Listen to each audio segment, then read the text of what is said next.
consciousness returns amidst the splash of cold water. He finds himself submerged in a fountain before a towering magic academy. But before he can even grasp his reality, a shadow looms over him, bullies seeking prey. Their laughter echoes with malice, mocking him as if he were nothing more than a convenient punching bag for their amusement. He demands their identity, but his confusion only ignites the leader's irritation. The thug seizes Leon by the hair, forcing his head deep beneath the fountain's surface in a display of dominance. In that suffocating moment, clarity strikes. Mana surges in response to his will. He unleashes a torrent of water magic, blasting the tormentors backward with explosive force. The ringleader cannot comprehend how a weakling suddenly possesses such power. As Leon rises from the water, his aura alone radiates a terrifying death god's pressure, sending them fleeing in sheer terror. Of course, such a reaction is inevitable. After all, the soul of history's strongest archmage has just awakened within this student's body.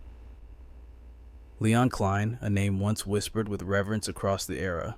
He was the savior who vanquished the demon king Belfar, bringing an age of peace to a kingdom teetering on the brink. On that fateful day, the entire realm chanted Leon's name in glory. One would assume his time for rest had finally come, a time to wed the beautiful Princess Sarah and embrace a peaceful future. Yet, fate is a cruel mistress. The king commanded one final mission, a final task that would ultimately mark the bloody conclusion of his heroic saga. Rumors spoke of a cavern harboring the last remnants of the Demon King's army. His orders were simple: investigate the abyss and return with victory. A suicide mission, for every soul who had dared enter that darkness had returned broken or not at all. Naturally, the crown placed its faith in the Demon King Slayer. Leon accepted without hesitation, driven by his unwavering sense of duty. He could not bear the thought of danger befalling those he held dear. He swore to eradicate the darkness for the sake of the children, the war orphans who looked up to him as their shining star. Thus, our hero accepted the decree, unaware of the treachery awaiting him. Prince Shark was assigned to guide him to the precipice. The day of reckoning arrived. Prince Shark led the champion deep into the mouth of the corrupted cavern. In the depths of the shadows, Prince Shark revealed his fangs. He drove a blade laced with lethal poison through the hero's back, sealing Leon's fate in a single cowardly strike. You see, the prince had always viewed Leon's brilliance as a threat to his own authority and thirst for absolute power. Blinded by jealousy, he believed Leon intended to steal his betrothed, Princess Sarah, yet our hero's heart held no such ambition. He sought neither the affection of royalty nor the weight of the crown. His sword was swung only for the love of his people, and especially for the innocent orphans who worshipped him. But the cruel truth shattered him. This wretched scum had already slaughtered those very children, ensuring no one remained to carry on Leon's legacy. This bastard was filth beneath contempt. Calling him a devil would be an insult to demons themselves. With a final sneer, he kicked our hero into the cavern's abyss, leaving him to rot in a slow, agonizing death from the poison. However, death refused to claim him. Leon survived the plunge, landing deep within the bowels of the Earth's dungeon. Suddenly, a skeletal horror emerged from the gloom. Leon instantly channeled his fading mana, obliterating the undead construct with a blazing fireball. To his shock, a blue system interface materialized in thin air, logging the kill. One down. Nearly 1 million souls left to slaughter. Only through this river of blood could he complete the hidden quest triggered by his fall. Another beast lunged, only to meet the same fiery end. The counter ticked up, too. Though confused by this gamified reality, Leon transformed into a machine of destruction. He massacred monsters endlessly, praying for an exit. Years began to bleed together. The only fuel for his soul in that abyss was the burning, unquenchable desire for vengeance against the traitor who ruined him. By the time the kill count hit 100,000, he unlocked dark attribute magic of forbidden power previously unknown to the hero. For 10 agonizing years, he repeated this cycle of slaughter within that monster-infested hell. Finally, the moment the counter struck 1 million, the quest was complete. An arcane gate of light materialized before his weary eyes. Leon stepped through the portal without hesitation. After a decade of hell, nothing could be worse than this. Light engulfed him, and he found himself standing waist deep in a tranquil pond. As his vision cleared, He realized he was staring up at the majestic architecture of an academy, but peace was short-lived. The Institute's bullies arrived instantly to torment their favorite victim. They called him Kuraban, a name completely foreign to our legendary archmage. Unaware of this body's identity, Leon simply asked who these insolent punks were. Enraged by his victim's feigned ignorance, the leader seized the hero by the skull and plunged him into the water, demanding he remember his place. Yet, Leon remained utterly bewildered by this meaningless violence. Enough.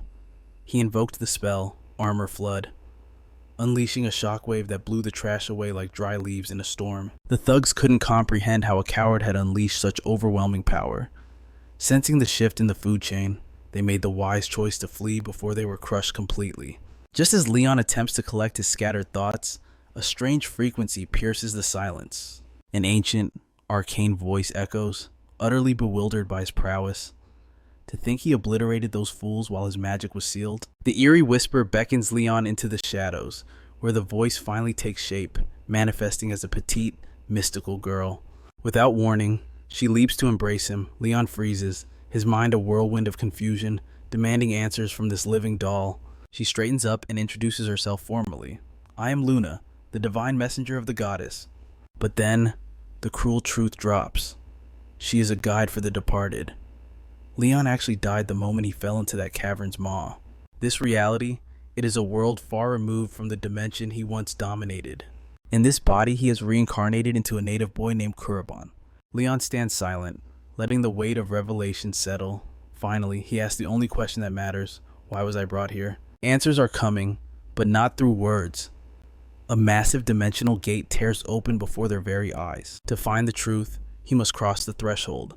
Beyond the gate lies a desolate, barren wasteland, and standing guard is a nightmare from his past. Grandaris, the beast that once served the demon lord Belfar. A chill runs down Leon's spine. This is no ordinary monster. In his past life, it took 3 agonizing days to bring this titan down, but Luna smirks, her confidence unshaken. With his awakened magic, she claims that this battle will be nothing more than child's play. That reminds him. Leon recalls the forbidden dark magic he earned after surviving that hellish secret quest. The beast roars, lunging with murderous intent, but Leon doesn't flinch. He taps into the abyss. Darkness explodes from him, shattering the monster's barrier like glass. Shadows coalesce into deadly claws, seizing the beast by its throat. One strike. That is all it takes to extinguish the life of a legend. Luna breaks into a celebratory dance, eyes sparkling as she watches Leon one-shot a calamitous monster. Even Leon stares at his own hands, stunned. The power coursing through this new body is absolute. Curiosity burns brighter now. He demands the full story from the little messenger. After a brief explanation, the gravity of his situation sinks in. The Demon King Belfar isn't just a memory. He is coming to this world. The gate they just saw, it was torn open by the Demon King's corrupting influence. If left unchecked, these gates will unleash an apocalypse of monsters upon this realm. That is why the goddess chose him. He is the balance keeper. But as he contemplates his duty, a fluttering flag catches his eye.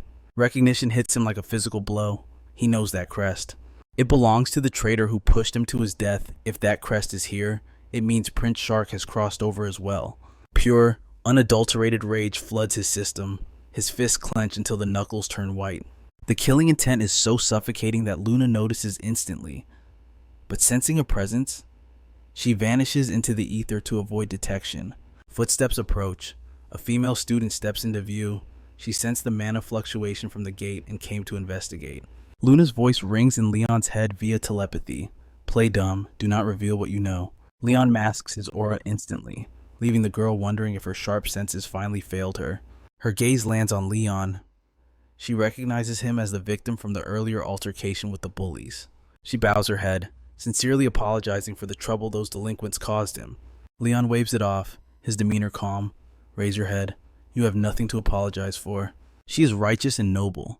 Convinced the gate signal was a false alarm, she decides to take her leave. The moment she is gone, Luna materializes again, absolutely gushing over the girl's potential. A girl with senses that sharp, Luna teases. She has main heroine written all over her. Night falls over the academy. Leon returns to his dorm, only to find his door vandalized with crude insults. The student body responsible for this heinous yet petty crime is lurking in the hallway, snickering like a pack of cowardly hyenas. Leon doesn't even spare them a glance. Lions do not concern themselves with the opinions of sheep. Safely inside, Luna explodes with indignation. She is furious that such lowly trash dared to insult him, but Leon is unfazed. He has bigger targets in mind. He needs intel on this institute. The crest on the flag confirmed it. Prince Shark didn't just survive, he likely crossed over with the Demon King himself. Regrettably, even Luna possesses no intelligence regarding the target. She is as blind to this world's deeper truths as a newborn. Despite her constant surveillance to aid our protagonist, the existence of the prince completely escaped her divine gaze. This leaves Kuraban with a solitary path. He must tear away the veil of secrets shrouding this dimension with his own hands. As the morning sun heralds the dawn of a new era, our hero prepares to conquer his first day at the academy. Clad in his pristine uniform, he strides through the sea of students, cutting through the crowd like a shark through water. His presence is magnetic. Every gaze is locked onto him, unable to look away from the anomaly in their midst. The aura he radiates commands absolute submission. Between lectures, he uncovers the bloody history of this realm. Years ago, reality fractured, and dimensional gates tore open across the face of the earth. In response to this cataclysm, humanity awakened, gaining the power to wield magic against the encroaching darkness. To survive, the awakened became hunters, raiding these gates to harvest the treasures and minerals hidden within the abyss. The world named them Seekers. As the desire for power grew, so did the need for a sanctuary to forge these warriors. From that necessity, the Imperial Academy rose from the ashes, a sacred training ground for the elite. It is the cradle of future legends. And do you remember the beauty who chased Kuraban in search of a gate? That is none other than the student council president, the ice-cold prodigy, Isumia Makoto. She currently dazzles the masses on the training grounds with her brilliance, while Kuraban observes silently from the shadows above. Later, while navigating the corridors, fate throws the trash from yesterday back into his path. Kuraban finds himself blocked by the thug leader, the one with a face only a mother could love, demanding he become their errand boy. But our main character is an alpha among sheep. He dismisses the fool with a sharp, cutting verbal jab.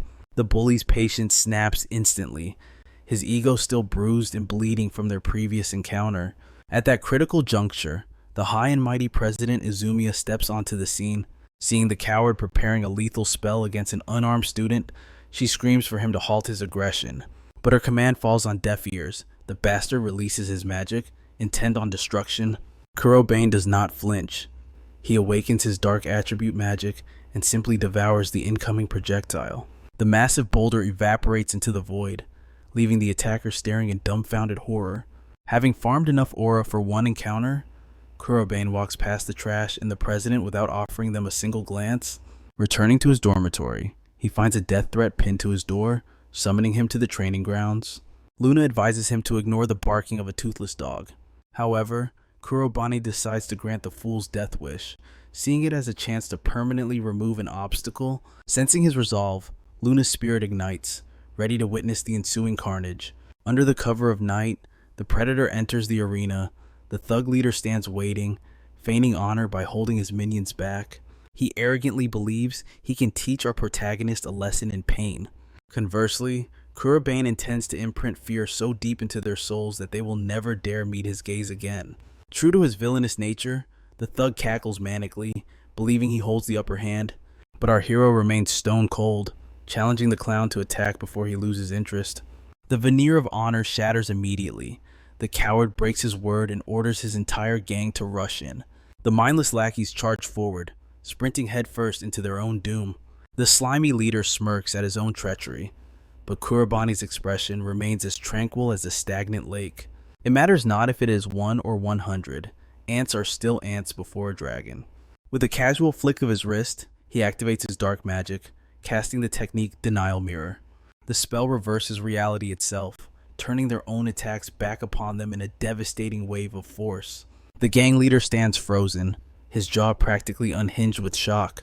He realizes too late that he has awakened a sleeping beast, and Kuraban has no mercy for backstabbing rats.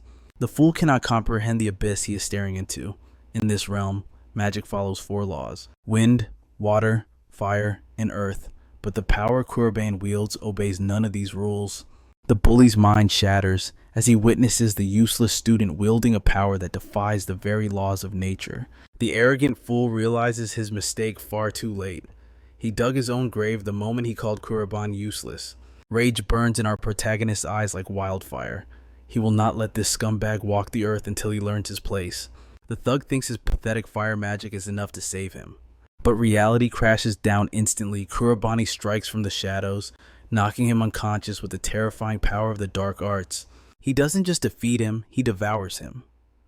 Kurobane drains every drop of the bully's mana, a predatory ability unique to the dark attribute. Kurobane stands over the fallen fool. Hopefully, this lesson teaches him never to challenge a predator he cannot understand. Suddenly, the atmosphere shatters. Urgent sirens scream across the campus, signaling a catastrophe. A dimensional rift has torn open within the academy. It is a red category gate, the highest level of danger. Panic erupts inside the dormitory. Students scramble in terror, desperate to evacuate the death zone. But amidst the chaos, the student council president stands firm, ensuring not a single soul is left behind. A senior student pleads with Isumia to retreat. The headmaster's orders are absolute. Students are forbidden from engaging a red gate. The academy cares only for liability. If a student dies fighting, the school bears the blame. However, Isumia refuses to turn her back. She has her own burden to carry. She remembers the devastation of the past. The last red gate wiped out an entire neighborhood. She will not let history repeat itself. This academy exists to forge warriors, not cowards. With resolve in her heart, she prepares to face the abyss alone. The nightmare begins. Monsters pour from the gate like a plague. Students flee, paralyzed by fear. One student attempts the defense with earth magic, but the beast crushes the stone like glass and lunges for the kill. Just then, the ice goddess descends. Isumia arrives in a blur of motion. She obliterates the beast in a single breath, saving the student from a grisly demise. She commands the survivor to rally the others and flee to safety. Her eyes scan the horizon with dread. If this gate is not sealed, the monsters will breach the city walls. Well, the destruction would be catastrophic. She has no choice. She rushes toward the gate's boss. Watching from the shadows, Kuraban and his companion, Luna, witness her bravery. Kurobane turns to Luna. He needs to know the mechanics of closing this rift. Luna's answer is simple yet deadly. They must slaughter the Lord of the Gate, the boss monster holding this dimension together. Decision made. They step forward, heading straight into the jaws of danger. Luna hesitates. Kurabane's dark magic is devastating, but it consumes mana at a lethal rate. But Kuraban refuses to stand idle. He will not watch his city burn to ash. He must neutralize the threat, no matter the cost. Luna smiles, pride swelling in her chest for her master. Without another word, they dash into the darkness, hunting for the ultimate prey. Inside the gate, the student council president is fighting a losing battle. The endless horde of low-level beasts is draining her stamina. She realizes the terrifying truth. A red category gate is a league above anything she has ever faced. The situation turns critical. A massive serpent dragon rises from the gloom, its jaws gaping to devour her. But darkness moves faster. Kuraban explodes onto the scene. He unleashes his dark attribute, punishing the beast for daring to touch her. The monster collapses. Through the dust and haze, Isumia's eyes lock onto her savior. She is stunned into silence. Her classmate just annihilated a dragon in a single, overpowering strike. She stammers her thanks, while Luna breathes a sigh of relief. Kurobane is just glad Isumia is unharmed. But Isumia's mind is racing. The magic he used.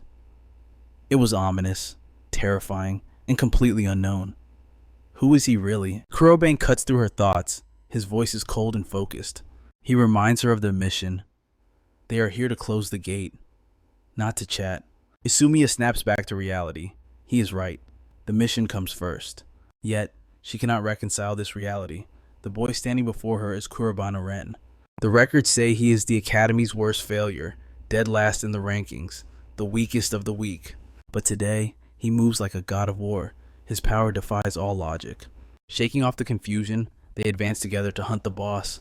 Suddenly, a new wave of monsters blocks their path. Isumia steps forward. Aqua prison. A vortex of water erupts. trapping the beast in a sphere of drowning destruction. Even Luna is forced to admit that the student president possesses a strength worthy of her high status, a level of power that brings a satisfied smirk to our protagonist's face. Isumia proves why she's the top-ranked candidate of the Imperial Academy. But suddenly, the earth ruptures, a titanic golem with a sculpted physique erupts from the depths, aiming to crush them into dust. Kuraban weaves through the golem's smashing attempt with casual grace, instantly retaliating with a surge of dark attribute magic.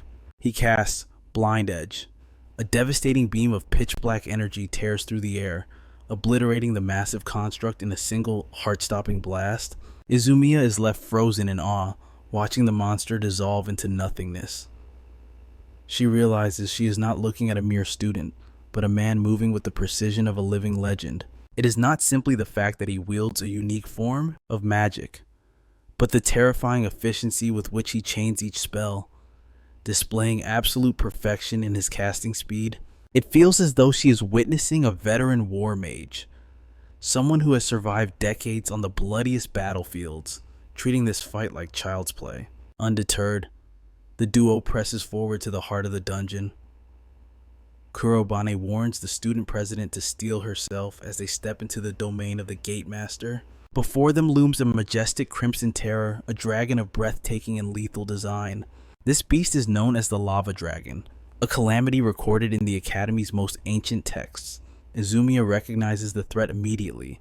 This is no ordinary monster. Kuraban's eyes narrow as he warns her to stay sharp. He predicts the creature will rampage, unleashing both scorching hellfire and devastating long-range tail strikes. The atmosphere ignites. The beast gathers its mana, preparing a fire blast, before unleashing a hyper beam, reminiscent of a legendary Sky Dragon's ultimate attack. Chaos ensues immediately as Isumia is caught off guard, barely escaping the crushing weight of the dragon's assault. It is only thanks to Kuraban's timely warning that she manages to react in a split second, cheating death by a hair's breadth. She strikes back. The student president summons a massive icicle lance, hurling it with full force, only to watch it shatter harmlessly against the dragon's scales. Shock paralyzes her mind. By all laws of magic, the icicle lance should be devastatingly effective against a fire attribute creature, but the lava dragon's radiating heat is so intense that it vaporized her attack before impact. The battle is far from over. Kuraban decides to elevate the intensity. He invokes the spell Deadly Claw, summoning shadows from the abyss to tear at the dragon from all sides. Sensing the lethal danger, the lava dragon spreads its massive wings, taking to the sky to evade the impaling shadows. Luna cries foul at the monster's retreat, but in a battle for survival, using one's wings is a valid, albeit frustrating, strategy. The situation has shifted. Isumia turns to Kuraban for guidance, and he issues a critical command: abandon the ice magic immediately. The student president confirms her versatility in the arcane arts. Kuraban nods. He needs her to shackle the beast's movements using crowd control magic. Isumia understands her mission and places her absolute trust in his plan. She shifts her affinity, conjuring a violent tempest of green wind energy before unleashing a catastrophic aerial blast. The attack strikes true. The wind magic creates a turbulence that the airborne Leviathan cannot ignore. Caught in the gale, the lava dragon falters, its flight path arrested by the crushing pressure of the wind. Now, Luna signals the opening. Kuraban steps forward, channeling the depths of his dark mana once more. Ethereal void, butterflies manifest around him. With the authority of the Abyss Ruler, he commands the swarm to descend upon the boss monster. The beautiful, ominous insects blanket the creature until Kuraban raises his hand, snapping his fingers with the flair of an anime hero. The butterflies reveal their true nature. They are condensed mana bombs, like miniature remote explosives. They all ignite simultaneously. A blinding chain reaction ensues, swallowing the beast in a symphony of destruction. Kuraban stands amidst the gale, arms crossed, watching the cataclysmic explosion consume his enemy. When the smoke clears, the mighty lava dragon lies broken upon the earth, its wings shredded, its skin scorched, and its life extinguished. Luna beams with pride, praising her master for conquering the Gate Ruler with such overwhelming dominance. Isumia is left speechless, though a mountain of questions piles up in her mind. Relief washes over her. They have survived the impossible and can celebrate their victory. Kuraban shares the sentiment. Together, They seal the red gate, stepping back into reality as victors. The threats outside had already been neutralized by the student president's earlier efforts. The crisis has been averted. But peace is short-lived. A booming voice cuts through the air, vibrating with suppressed fury at her disobedience. It is Shidu Atsushi, the headmaster of the Sacred Imperial Academy. His eyes burn with authority as he demands to know why they defied his direct orders to enter the gate. Kuraban immediately consults his internal database, Luna, to identify the threat. She reveals the man Shidu Atsushi, the ambitious leader who runs this academy to harvest and hone elite mages. Through his monopoly on magical talent, he has amassed a fortune that rivals the treasuries of kings. This calculated move sends Ren into a deep state of deduction. If this man is truly the absolute ruler of the academy, his connection to Prince Shark must be undeniable. However, he knows better than to make a move based on mere speculation this early in the game. Isumia immediately bows her head in apology to the headmaster, pleading that she could not simply stand by while students faced a calamity-class threat. But the arrogant headmaster Shidu cuts her off, scoffing at her attempt to play the hero just to satisfy her own sense of justice. He bears down on her with a heavy hypothetical, demanding to know who would take responsibility if her reckless intervention had led to a massacre. Stepping out of the shadows, Ren humbly interjects, suggesting that the headmaster should offer praise rather than scorn for the president's valiant defense of the school. Shidu's eyes narrow with disdain, demanding to know the name of the insect daring to speak out of turn. He sneers, reminding the student that a nobody has no authority to interrupt a conversation between superiors. Yet, the student president stands her ground, declaring that this very outsider is the sole reason she managed to seal the Hell Rank gate. A flicker of interest sparks in Shidu's eyes before he erupts into mocking laughter, instantly recognizing Kuraban Ren as the Academy's notorious F-rank failure. Dismissing the claim as absolute absurdity, he refuses to waste another second on what he deems a pathetic joke. He turns his back to leave, ignoring Isumia as she desperately pleads for him to listen to the truth. Over his shoulder, Shidu mutters that the Academy's worst trash could never hope to close a high-difficulty gate. Labeling the entire report a ridiculous bluff fabricated by his students, he vanishes into his escort vehicle, leaving Ren alone with his dark thoughts. Ren realizes one thing with crystal clarity, regardless of Prince Shark's involvement. He must dig up every dirty secret this headmaster is hiding. Finally returning to the sanctuary of the dorms, Ren exhales, letting the crushing tension of the day bleed away. Luna's already venting her fury about the headmaster's arrogance, but her rant only highlights the miserable existence the original Kuraban Ren endured at this school. While the goddess's messenger praises Izumiya's spirit, she suddenly notices Ren absorbed in a worn, tattered notebook. He is deciphering the entries in the original Kurabani's diary, searching for any context clues regarding the headmaster. It feels like disturbing the dead, but it is a necessary sin for survival. His eyes fall upon the entry from the day his soul first possessed this broken vessel. He realizes the original owner had been standing at death's door, his will to live completely shattered by a world that rejected him. The boy had dreamed of becoming a hunter solely to scrape together credits for his little sister's life-saving medical treatment. But the heavens were cruel, and he fell into despair upon discovering he possessed absolutely zero talent for magic. That single weakness became his curse, marking him as a target for the entire academy to trample upon like dirt. Bullies terrorized him relentlessly, beating him unconscious day after day until his life became a living hell from which there was no escape. The final entry was a testament to his utter devastation and the unfairness of his fate. The ink on the page is stained with dried tears. Seeing this, even Luna falls silent, sensing the storm of emotions rising within Ren. He gazes up at the moon, swearing a blood oath to deliver vengeance for the suffering this poor soul was forced to endure. Meanwhile, in his office, Shidu reviews Ren's file, sneering at the abysmal grades that make the boy such an easy target for expulsion. The headmaster chuckles, amazed that such a failure doesn't realize he is walking on a razor's edge at this prestigious academy. The scene shifts to a steamy sequence as the beautiful Isumia steps into the shower to wash away the battle's fatigue. As water cascades down, her mind remains fixated on the enigma of Kurabani Ren and his impossible ranking. Nothing adds up, and she is as certain about his hidden strength as she is about the perfection of her own curves. The following morning, Ren is summoned for a private audience with the vice president, Naruse Shuya. The glasses-wearing elitist corners him, bringing up the previous day's incident involving the president and the headmaster. Naruse questions Ren's motives, suspecting the weakling was merely trying to scavenge loot from the gate like a hyena. He has heard Izumia's testimony, but he dismisses it as a charitable lie invented to protect a helpless student. Naruse's voice drips with venom as he berates Ren for playing hero and causing unnecessary trouble for the student council. Even Luna bristles with irritation, wanting to smack the four-eyed snob for speaking such arrogant nonsense. Ren remains cold and composed, stating simply that he assisted in sealing the breach. Naruse lets out a mocking laugh, throwing Ren's history of 0 combat victories in his face and refusing to believe a single word from a loser. Just as the tension peaks, Izumia approaches, having searched everywhere for Ren. Seeing her arrive, Naruse abruptly shuts down the interrogation, ordering Ren to leave matters to his superiors next time. Turning to Izumia, he instructs her to report to his office that afternoon for a mandatory debriefing. As he walks away, Ayumiya asks if that four-eyed nuisance insulted him again, but Kurabani remains completely unbothered, treating the mockery like dust in the wind. He ignores the insults and simply asks why she came looking for him. It turns out, the Academy's headmaster demands his presence immediately. Kuraban marches straight into Shidu's office, where the man postures arrogantly, refusing to even acknowledge the student's arrival. The command drops like a guillotine. Headmaster Shidu orders Kurabani to withdraw from the Academy instantly. The sudden decree shocks Ayumiya, causing her to jump and demand a reason. Shidu's answer is cold and absolute.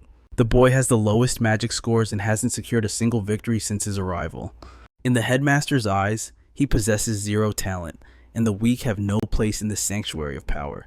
This expulsion is simply disposing of trash. Picking up the report card, our protagonist does not tremble. Instead, he calmly suggests that all he must do is prove his strength.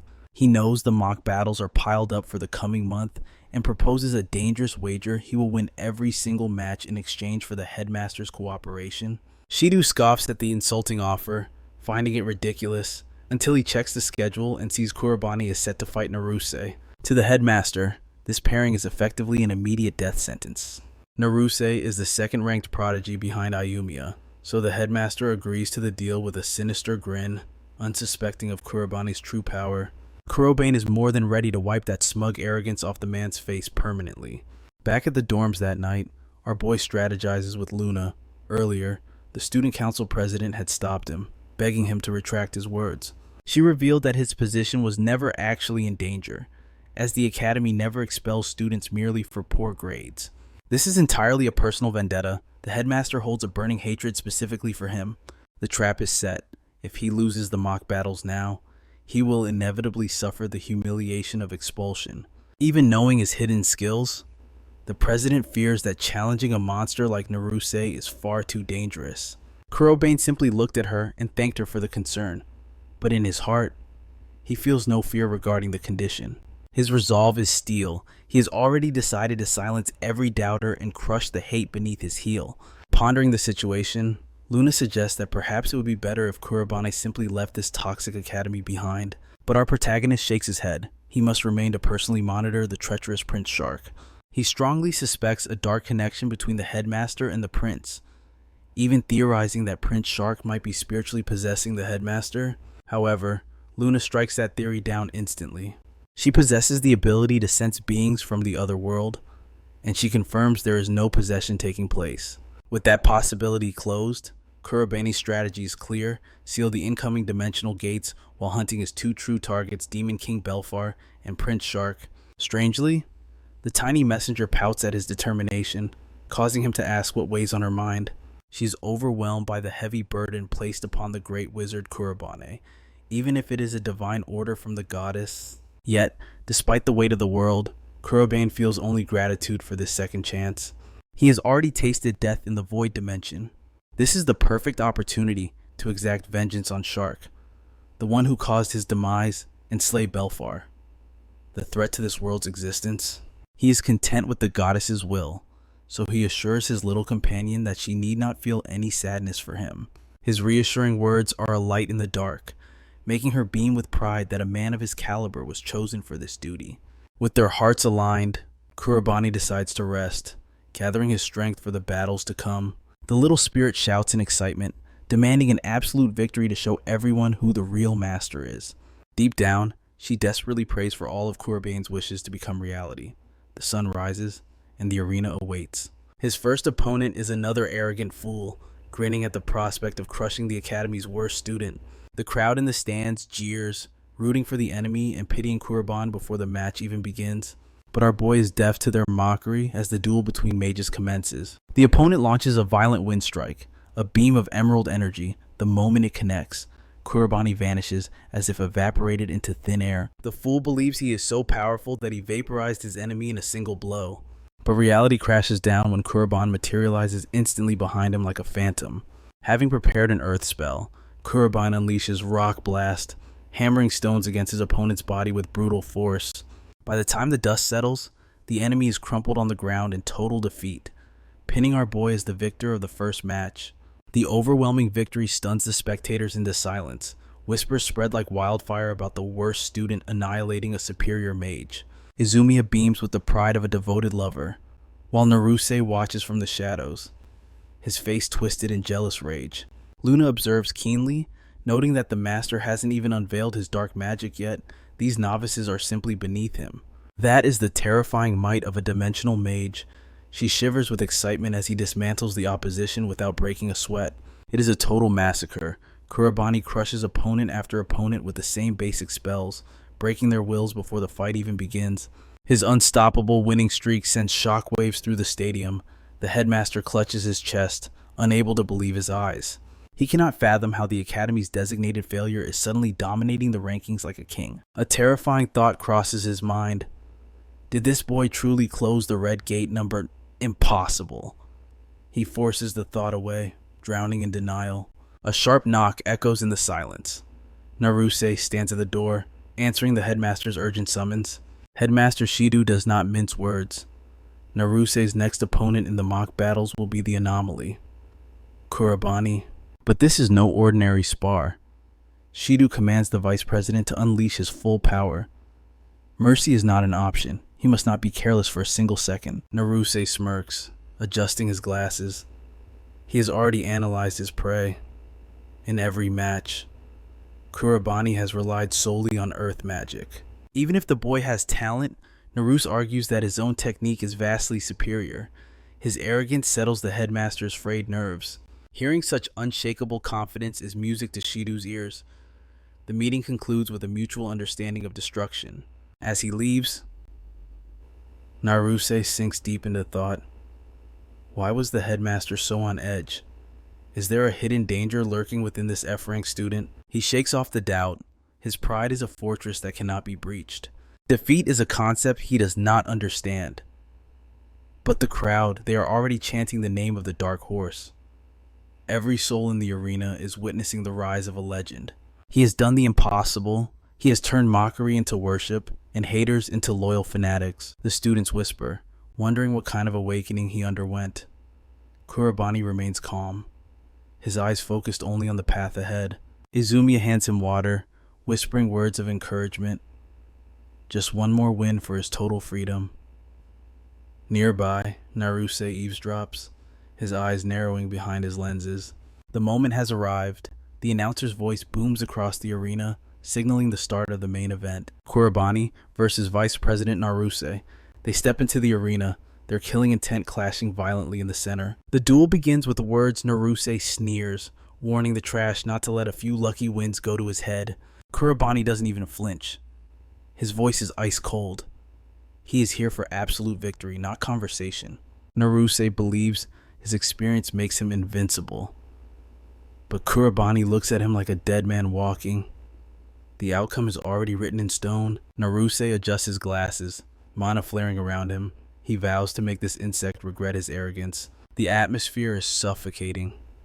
Thousands of eyes are locked on the stage. The final battle begins now. Naruse's mind races. How can a bottom ranker possess such pressure? The very idea of struggling against trash defies all logic. Paranoia takes root. Did Kuraban hide his true power all this time? Was he baiting them into a trap? No matter what scheme the underdog has concocted, Naruse is hell-bent on crushing it with overwhelming force. He wastes no time. Naruse chants, Activating high-rank wind magic, a bow of pure energy materializes in his hands. Lightning shot 3, thunderous arrows scream through the air, tearing up the ground as they fly toward Kurabani. Kurabani remains unmoved. He slams his palm onto the arena floor earth wall. Rise. A massive fortress of stone erupts from the ground. The lightning arrows strike, but they shatter uselessly against the absolute defense. As the wall lowers, Naruse's confidence crumbles into dust. How could a simple earth spell block his high-ranking magic? The stadium erupts. The audience gasps in disbelief. The failure is standing toe-to-toe with the vice president. Naruse grits his teeth, forcing himself to calm down. He only knows earth magic, he tells himself. He is a one-trick pony. Determined to prove his superiority, Naruse raises his hands. He will crush him at his own game using earth magic. Boulders materialize in the sky, blotting out the sun. Meteor shower. He brings the heavens crashing down on his enemy. Kurabani looks up at the falling destruction. A smirk plays on his lips. It is time to change the element. Mana surges around him, aerial blast. A hurricane of wind explodes outward, turning the falling rocks into dust instantly. Naruse's face turns pale with terror. When magic, the crowd goes wild, their cheers shaking the very foundations of the arena. Multiple attributes? Impossible. The whispers turn into shouts of confusion and awe. The answer, however, is terrifyingly simple. Isumia watches with knowing eyes. To master a single element takes a lifetime of dedication. Dual attributes are the stuff of legends. Most mages sacrifice power for versatility, but Kurabani, he is an absolute monster who has mastered them all. Naruse roars in frustration, witnessing the impossible, a flawless simultaneous invocation of dual elements. He failed to calculate that our protagonist could wield yet another attribute? Kuraban, fed up with the arrogance, demands to know why this man insists on trampling upon the weak. The question leaves Naruse baffled, unable to comprehend the shift in power. Our boy dissects the vice president's flaws, exposing his hasty assumptions, his blinding pride, and his fatal recklessness. He possesses a mountain of arrogance, yet lacks the foundation to support it. The only redeeming quality this man possesses is his raw magical prowess. His personality, however, is more fragile than soaked parchment. This brutal reality check stuns the vice president, but his ego twists the words, interpreting the wisdom as nothing more than a vulgar insult from an inferior. Naruse launches into a tirade, declaring that he acknowledges only true strength and the only entity worthy of that title is her. Every ounce of his training, every drop of sweat, was dedicated to becoming worthy of standing by her side. That is the source of his pride, and why he assumes the weakest student is beneath him. Fueled by righteous fury, Naruse unleashes a high-ranking special water spell. The crowd holds its breath, recognizing this attribute as the vice president's signature technique. It is a declaration of doom. Naruse fires the spell, and the torrent successfully locks Kurabani's legs in an inescapable aquatic prison. Suddenly, a violent blue tempest erupts, swallowing his body whole.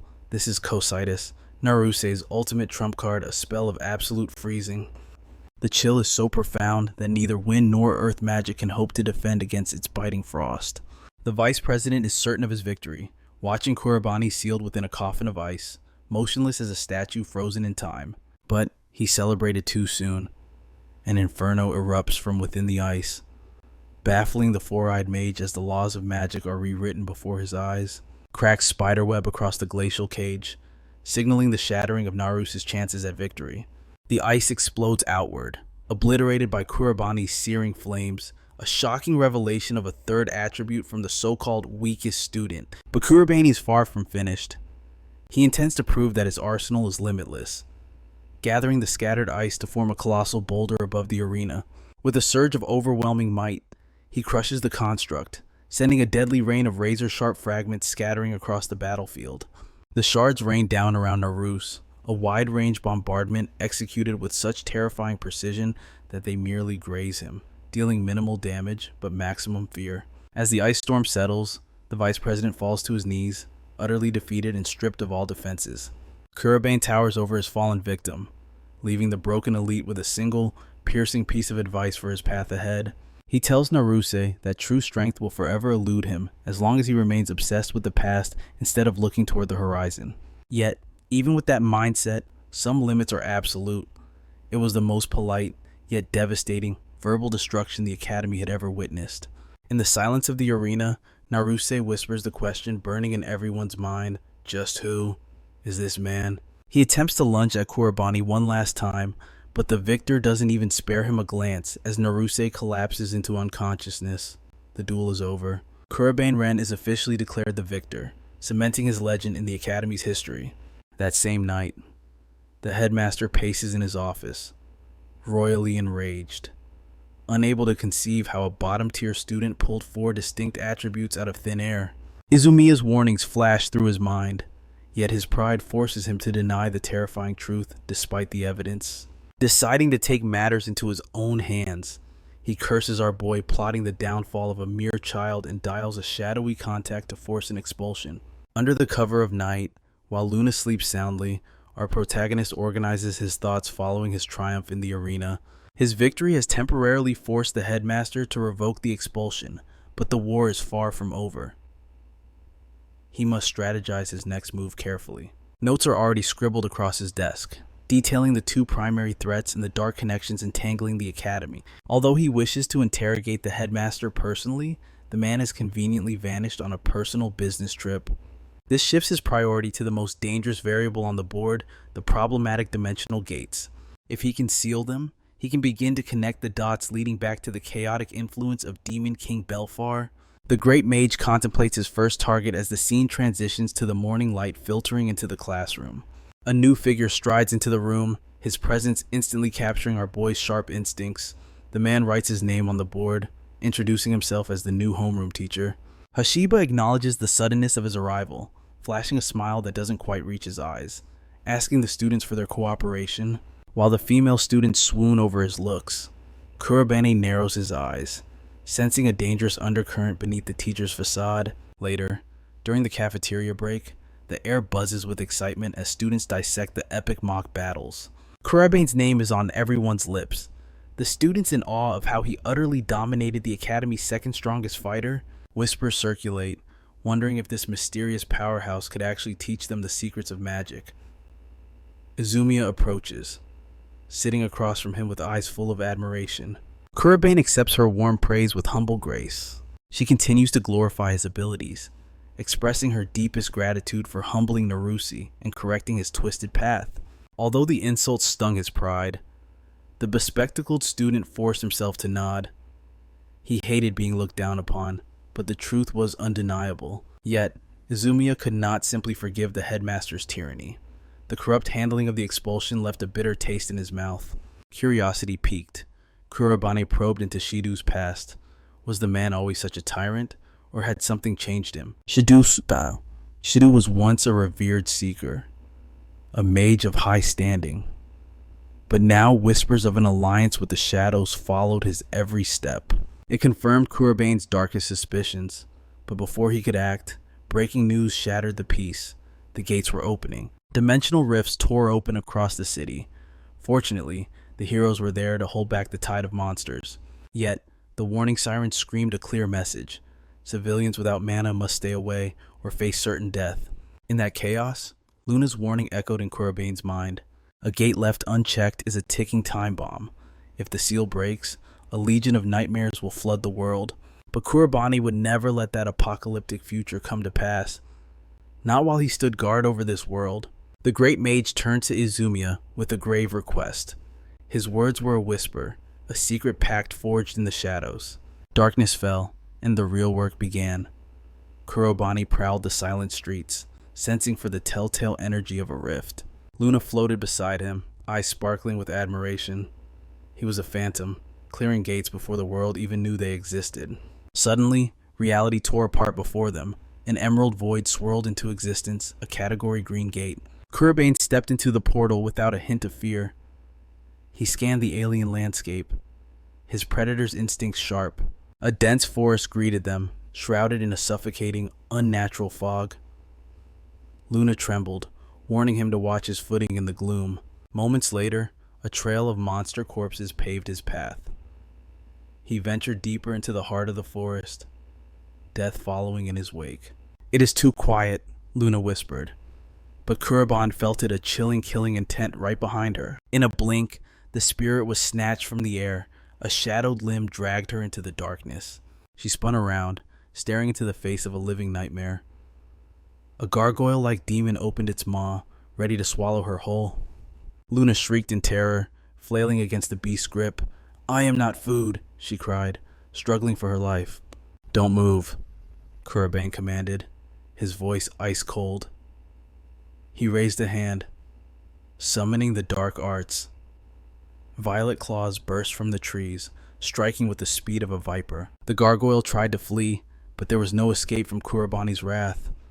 The shadows pierced it from every angle, shredding the beast instantly. With a sickening thud, the creature's lifeless body crashed to the forest floor. Luna rushed back to her master's side, trembling. "You saved me," she wept, clinging to his safety. She gazed at him in awe. The speed of his spellcasting was godlike. Without him, she would have been nothing but a snack. Kuraban shrugged off the praise. "When you survive the depths of the Hell region," he explained, "ambushes are just part of the daily routine." His reflexes were honed by death itself. Luna could only stare, her admiration for his strength growing by the second.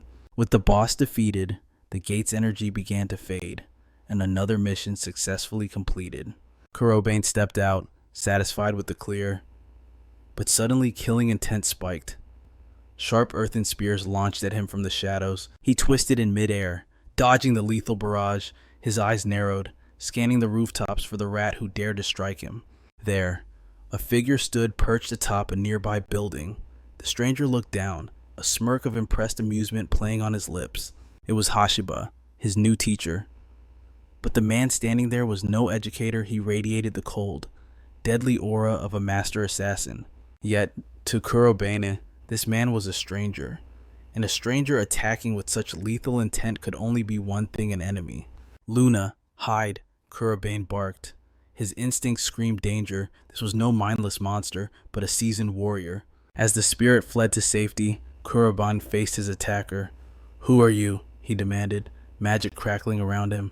"And why do you seek my death?" The assassin gave no answer. Instead, he raised a hand, and a roaring torrent of flame answered in his place. Kuraban sidestepped the inferno, his movement a blur. "Not bad," Hashiba muttered. But the test was just beginning. He unleashed a chaotic storm of fire strikes from every angle. The flames closed in. Kuraban was trapped, surrounded by a scorching prison with no way out. Hashiba grinned, certain of his victory.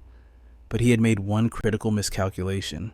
Kuraban's eyes glowed with abyssal power. Grim Eater. A void of absolute darkness tore open, swallowing the flames into another dimension entirely. The fire vanished as if it never existed. Hashiba froze, his composure shattering. He had never witnessed such terrifying magic in all his years. Kuraban didn't hesitate. He went on the offensive.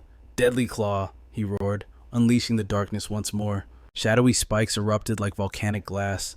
The entire rooftop shattered, the building groaning under the devastating impact. Dust and debris filled the air. Miraculously, Hashiba had managed to slip away, escaping the jaws of death by a hair's breadth. Blood drips from a jagged gash on his arm, a grim reminder that his opponent wields a strange and foreign magic. But pain is a luxury he cannot afford. Survival is the only objective now that the predator has become the prey. In a sudden explosion of smoke, the assassin vanishes into thin air, leaving Kuraban gripping his weapon in frustrated silence. Back in the safety of the dorms, the little spirit Luna emerges from hiding, and together they begin to dissect the deadly encounter. Our protagonist has no name for the attacker yet, but his eyes have perfectly memorized every strike, every step, and every shadow of the assassin's movement. Kuraban's instincts are screaming a chilling truth: the killer is hiding in plain sight, somewhere within the academy walls. He swears a silent vow to hunt this rat down, determined to unearth every secret and exact his vengeance. The following day, tension hangs in the air as we return to the classroom setting. Kuraban watches like a hawk, analyzing the instructor's every motion as he scribbles notes across the chalkboard. Shortly after the bell rings, Instructor Hashiba approaches him, feigning fascination with the student's legendary feat of closing a red gate solo. Kuraban scoffs internally, ridiculing the headmaster for finally acknowledging his power only after the deed is done. Wearing the mask of a benevolent teacher, Hashiba claims he always trusted the boy's potential, citing his mock battle performance as proof. With a smile that doesn't quite reach his eyes, he wishes the student luck, a farewell that sounds suspiciously like a curse. As they part ways, the teacher's expression twists into a manipulative grin, satisfied that his prey is exactly where he wants him. In the shadows, Hashiba tracks Kuraban's attempt at a new gate, his heart burning with a grudge from their last skirmish. He blames his previous failure on carelessness, but this time, armed with a new artifact, he vows there will be no escape. But to the man's absolute horror, Kuraban clears the gate with speed that defies logic. The boy conquered the dungeon in the time it took Hashiba to formulate a thought, yet the arrogant teacher still believes he holds the upper hand. Activating his device, he sends a signal for the execution squad to move in. Assassins erupt from the shadows, surrounding one lone student as if they are trying to take down a demon lord. They combine their mana into a devastating spell, unleashing a cataclysmic explosion intended to wipe him from the face of the earth. Watching the destruction from his vantage point, Hashiba scoffs at the anticlimactic end, convinced the boy has been reduced to ash. But just as he orders them to confirm the kill, his subordinates' voices crackle through the transmission, screaming in pure terror. They are trembling in fear, leaving Hashiba paralyzed with confusion about what is happening in the smoke. His mind refuses to accept the impossible reality that anyone could survive such a concentrated blast. The cold-blooded killer begins to panic, trying to reassure himself that his location is still secret until Kuraban appears behind him like the Grim Reaper coming to collect a debt. Kuraban's greatest advantage is the tiny, unseen partner capable of tracking any magical signature. That partner is the purple orb, Luna, who had been scanning the area the entire time. It is over. Kuraban has the traitor cornered and unleashes a violent shockwave of wind. The blast knocks the mask from Hashiba's face, exposing his identity to the cold light of day, though he cannot fathom how the boy figured it out. It all goes back to that moment in the classroom when Kuraban was analyzing his writing on the board. He noticed Hashiba was favoring his other arm, protecting a fresh injury that matched the wound Kuraban inflicted during the assassination attempt. A quick investigation through the information network revealed that the instructor was a former high-ranking seeker. That history aligned perfectly with the high-level flame spells the assassin utilized during their duel. With all the pieces of the puzzle assembled, Kuraban taunts Hashiba, asking if the fallen seeker has found his lost resolve. He demands answers, intent on wringing every reason out of the man who dared to hunt a student. Hearing this, the maniacal teacher bursts into laughter, praising the boy for his detective work while madness dances in his eyes. But his tone shifts instantly, reminding Kuraban that he is merely a student and should not look down on his betters. With a roar, Hashiba conjures a massive sphere of energy, a miniature supernova that radiates the heat of a dying star. The surroundings begin to melt from the sheer thermal pressure as Hashiba laughs, declaring this the boy's final resting place. This is his ultimate technique, a spell responsible for disintegrating thousands of monsters, his absolute trump card. Screaming for the boy's death, the assassin hurls the blazing sun directly at him. Kuraban stands unmoved amidst the heat, recognizing the spell, and suddenly, Hashiba's confidence shatters into a million pieces. He cannot believe his eyes. The student has cast a superior version of his own fire magic, the legendary Crimson Blaze. The atmosphere trembles as two overwhelming forces collide, a battle of fire versus hellfire. Inferno meets Inferno. Two cataclysmic spells collide in a blinding flash of destruction, canceling each other out in a thunderous explosion. Hashiba stares in sheer disbelief. His ultimate technique, the pinnacle of the fire realm, was erased like it was nothing. But his understanding of true power is fundamentally flawed. To Kuraban, that apocalyptic attack was mere child's play. He scoffs, calling it intermediate magic at best, shattering the assassin's pride instantly. Humiliated and enraged, Hashiba loses his mind. He screams, practically foaming at the mouth as his ego crumbles. Kuraban remains unmoved by the tantrum. He coldly mocks Hashiba's boast of slaughtering 1,000 monsters. The gap in their experience is absolute. Kuraban reveals the chilling truth he has harvested over 100,000 souls. Hashiba is nothing but a novice standing before a god of death. A hand of iron clamps around the assassin's throat. Dark mana erupts from Kuraban, devouring Hashiba's very essence like a starving beast. Terror seizes him. His body betrays him, paralyzed by the overwhelming pressure of true darkness. Luna watches with gleaming eyes, reveling in her master's absolute dominance. but the show is far from over. Loose ends must be tied. Kuraban tightens his grip, demanding the name of the puppet master pulling the strings. He already suspects Instructor Shidu, and the fear in Hashiba's silence is the only confirmation he needs. Panic sets in. The assassin begs, frantically claiming he was just a tool used to purge anyone investigating the gates. The puzzle pieces click into place. Shidu isn't just hunting Kuraban. He is eliminating anyone who threatens the gate operation. It is undeniable now the Headmaster has pledged his loyalty to the Demon King. Yet, a contradiction remains. Why nurture talented young mages if his goal is humanity's destruction? The picture is not yet complete, but one thing is certain, the Headmaster is the key to this twisted game. Kuraban turns his cold gaze back to the trembling wretch in his grasp. Dragging this assassin before Shidu would be pointless. The enemy would simply deny everything. Instead, he chooses a psychological blow. He binds the assassin like a discarded toy and leaves him there. This is a message, a warning that will force the Headmaster into paranoia and hesitation. That is exactly what Kuraban wants. He strides away, vowing to drag the true mastermind into the light. Meanwhile, shadows gather elsewhere. Shidu arrives at a secluded, opulent estate. The air is heavy with dread. He climbs the stairs, haunted by the sinister aura that permeates every inch of this place. He enters the inner sanctum and immediately falls to his knees. The true villain sits before him, radiating an indifference that is more terrifying than anger. Demanded to report, Shidu speaks quickly. He paints a picture of success, hiding the cracks in his operation, but nothing escapes the master's gaze. When pressed about anomalies, Shidu admits there is one variable that intrigues him. A student whose records defy all logic, a prodigy unlike anything the Academy has ever witnessed, a monster capable of wielding all four cardinal elements with ease, yet arrogance blinds him. Shidu boasts that he has already dispatched an assassin to snuff out this potential threat. The master rises from his seat. For the first time, genuine interest flickers in his eyes. This was not in his calculations. A variable this powerful changes the equation entirely.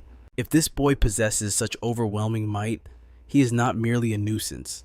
He is a catastrophic risk to their grand design. Shidu waves off the concern. He swears on his life that the assassin will finish the job. But the master's voice is cold as ice. If success were certain, the report would have arrived by now. The blood drains from Shidu's face.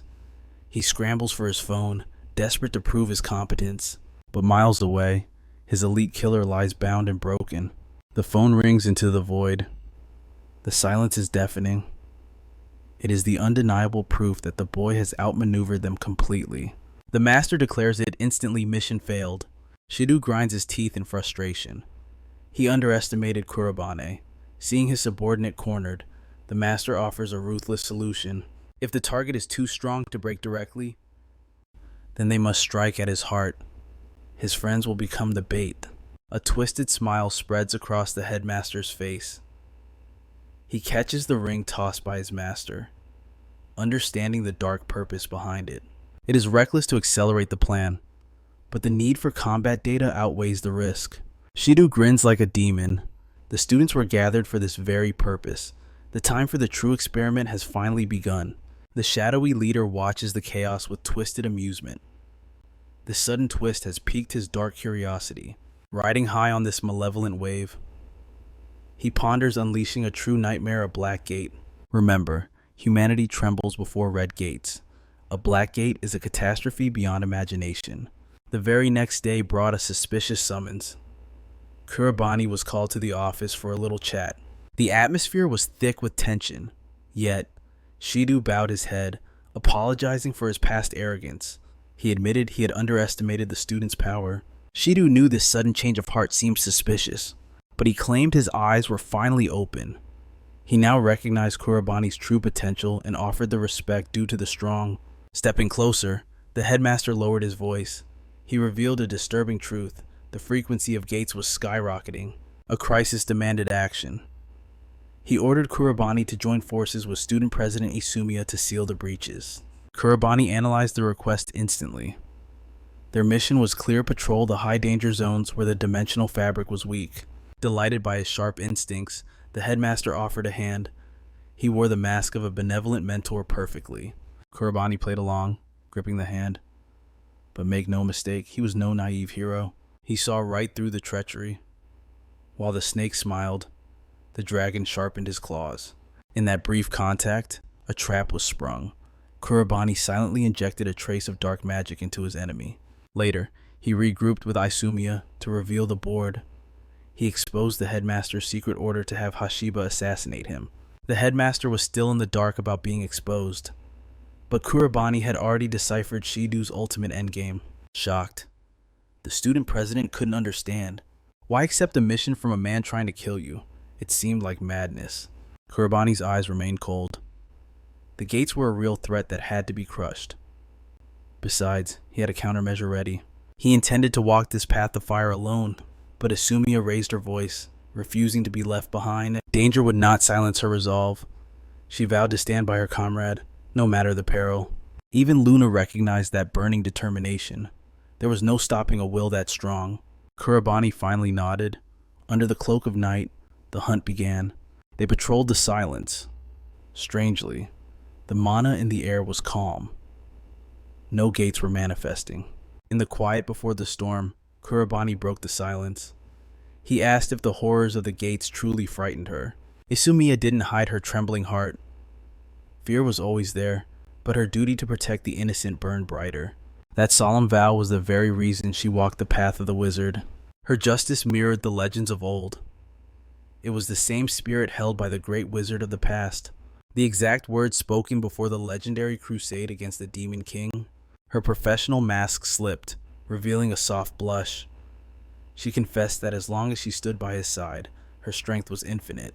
But that tender moment was shattered. Space tore open with a violent surge of energy. Crackling dark mana exploded, freezing them in place. Before they could react, shadows lashed out like vipers, dragging Isumia into the abyss. Kuraban reached out, but he was too late. The black gate swallowed her whole, sealing shut with a thunderous boom. This wasn't in the plan. The sheer pressure radiating from the gate brought even Kuraban to his knees, but terror had to wait. His ally was in the belly of the beast. High above, the Headmaster watched the chaos on 8 glowing screens. The puppet master pulled the strings. Isumia was merely the bait. Everything was proceeding exactly according to his twisted design. Inside that black gate lurked a nightmare, a beast of pure destruction that feasted on high mana sorcerers. A cruel smile played on his lips. How would the boy handle a despair deeper than death? Kuraban stepped toward the void, but Luna materialized in a panic. She begged him to stop. This was suicide. This was far beyond a red gate. The horrors inside were unquantifiable. Kuraban knew this was no accident, and this anomaly was manufactured. The Headmaster's trap had snapped shut. He intended to bury them both in a dimensional grave. Death was a certainty for the weak, but Kuraban would not abandon his own. Suddenly, the gate pulsed. Luna screamed as a horde of monstrosities spilled forth. These colossal red dragons are a catastrophe waiting to happen. If they escape, the world outside will burn in dragon fire. But just as hope fades, a streak of yellow lightning tears through the sky. Naruse arrives, piercing 3 dragons with a single, thunderous volley. The beast crashed to the earth, shaking the very ground. Kuraban is stunned as Naruse lands, demanding an immediate situation report. The news strikes Naruse hard. The student president is trapped inside the black gate. The situation is worse than they imagined. But there is no time for shock. A swarm of monsters pours from the gate like an unstoppable wildfire. They must act now or be overrun. Kuraban prepares to fight, but Naruse stops him. Go, he commands.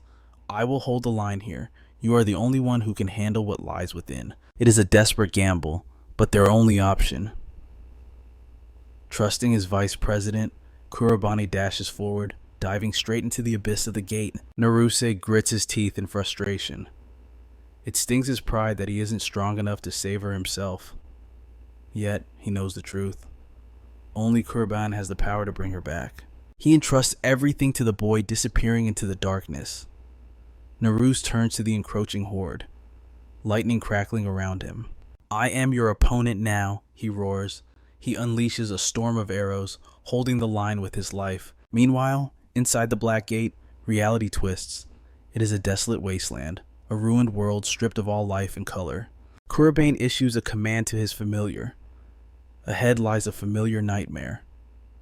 The lava dragon, a boss monster in the Red Gate, but here it is nothing more than a common foot soldier. But Kuraban does not flinch. Dark magic surges as he summons his weapon. Manifest Swa's epic calamity scythe. The dragon strikes, but it is too slow. Kuraban Tremene is a blur of motion. In a single breath, he severs the beast's arm. Before it can roar, he dismembers it completely, taking its head in a spray of molten blood. Yet, fighting them one by one is a waste of precious time. Kuraban narrows his eyes. He does not need to fight. He needs to dominate. Kneel, his presence commands. He will make them fear him, forcing the monsters to clear a path. Outside, the scheming headmaster watches the magical feed with a twisted grin. He rejoices that Kuraban has foolishly entered the trap. "You idiot," he sneers. "You have run straight into your own grave." Ignoring the mockery, Kuraban blazes a trail through the dungeon. He reaches the deepest sector, standing before a narrow, ominous fissure in reality. The relentless slaughter has drained his stamina, yet his expression remains cold.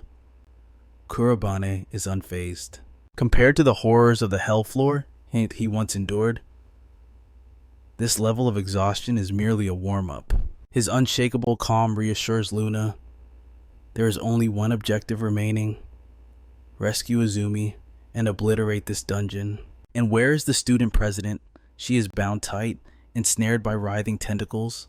A scene that makes one question the creator's twisted preferences. The boss monster reveals itself, a cyclopean eldritch horror. It holds Izumi captive, its grip tightening despite her desperate struggles to escape. Something is wrong. Her strength is fading rapidly. If this abomination escapes to the surface, it will be a massacre. Thousands would perish in its wake, and amidst the terror, she worries for her friend's safety. "No," she screams internally. "I cannot cower here." She refuses to die like a coward. Summoning every ounce of her will, she prepares to fight back. Burn. She attempts to unleash a high-tier fire spell, but nothing happens. Her magic fails completely. The realization hits her like a truck. This monster is draining the very mana from her soul. The beast opens its maw, a gaping vacuum filled with infinite spirals of razor-sharp teeth. Death is staring her right in the face. Izumi closes her eyes, accepting her fate. Suddenly, a sonic boom shatters the air. The calamity scythe flashes. In a split second, the binding tentacles are diced into oblivion. The monster screeches in unholy agony. Kuraban lands softly, looking back at her. "Sorry I'm late," he says calmly. In an instant, her despair evaporates, replaced by the overwhelming relief that her guardian has arrived. Back in the shadows, the headmaster cackles with glee. "Yes, perfect," he declares Kuraban's doom. He is eager to feed two powerful wizards to his pet abomination to increase its power. This is it. Kuraban stands before the strongest entity he has ever faced in this life. Behind him, his would-be girlfriend watches, strangely calm despite the nightmare surrounding them. Luna shouts a warning. "Master, watch out. It drains mana on contact. This is an anomaly. A monster unlike anything from this world or the previous timeline." Kuraban grips his scythe tighter. He doesn't care how weird it looks. "These hands are rated E for everyone," he smirks. "And I don't discriminate. And I..." The creature lashes out. A massive tentacle smashes down. Kuraban dodges midair. He glances at the destruction. The impact leaves a massive crater. One hit. Just one hit means instant death. "I have to end this quickly." He targets the main body. Dark mana erupts from his aura. Shadow spike barrage. Dozens of obsidian spears launch toward the giant. He follows up instantly. Skill activated, Deadly Claw. The attack lands with explosive force. Luna cheers, thinking it's over. But Kuraban's eyes narrow. It was a futile effort. As the smoke clears, the monster's hide remains completely scratchless. The beast roars with a primal fury. Its massive tentacles burrow deep into the trembling earth. Something is wrong. Even with his heightened instincts, Kuraban cannot sense the danger below, until Luna cries out a desperate warning to her master. He dodges by a hair's breadth, but the impact still grazes him, drawing blood. A direct hit would have been fatal. Despite his mastery of dark arts, this monstrosity defies all logic. its attack patterns remain a complete mystery. Another appendage erupts from the shadows. A blindside attack. Kurabani swings his Reaper's scythe, severing the limb in a single stroke, but the ground explodes around him. A storm of tentacles strikes from every angle, yet he dances through the chaos, carving a path through the flesh with surgical precision. The goddess's messenger watches with a heavy heart. He has been fighting without rest since entering the Black Gate. His mana reserves are dangerously low, and time is running out for Isumia. Bound and drained, her life force is fading fast. Attacking the core seems impossible. The moment he stops moving, the swarm will devour him. One mistake means certain death. But hesitation is not in his nature. He makes a reckless gamble. He discards his weapon, his eyes burn with the resolve of a predator. He charges forward like a streak of black lightning. Isumia watches in terror as the beast unleashes its full fury upon him. But he does not falter. From his hands, darkness erupts. Grim Eater. Dimensional rifts tear open, swallowing the attack's whole. He uses the beast's own limbs as a bridge, sprinting toward the core. The monster recoils, shielding its vital point in panic. Kurabani will not let this opening go to waste. He channels the abyss. Dozens of portals manifest in the air. Blind edge. A barrage of dark energy rains down. The protective shell is shredded to ribbons. The creature's core lies completely exposed. He leaps into the sky, staring into the abyss of its giant eye. He gathers every drop of remaining mana, lost force. His fist impacts with the force of a collapsing star. The impact shakes the very dungeon. The beast shrieks in agonizing defeat. The monster dissolves into nothingness. The bindings around Isumia shatter. As the battle ends, the student president plummets from the air. But her dark savior is there to catch her, safely cradled in his arms. He checks her vital signs. Though weak, she looks up at him with a smile full of adoration and relief. Meanwhile, a nightmare unfolds for the Headmaster. His ultimate creation, the Black Gate, is destabilizing. Impossible. How could a mere student achieve such a feat? Did he truly slay the guardian of the gate? Shidu scrambles for his contingency. He seizes the ring, slipping it onto his finger with trembling hands. He desperately seeks the power to turn the tide, but fate has other plans. Before he can act, the doors are blown off their hinges.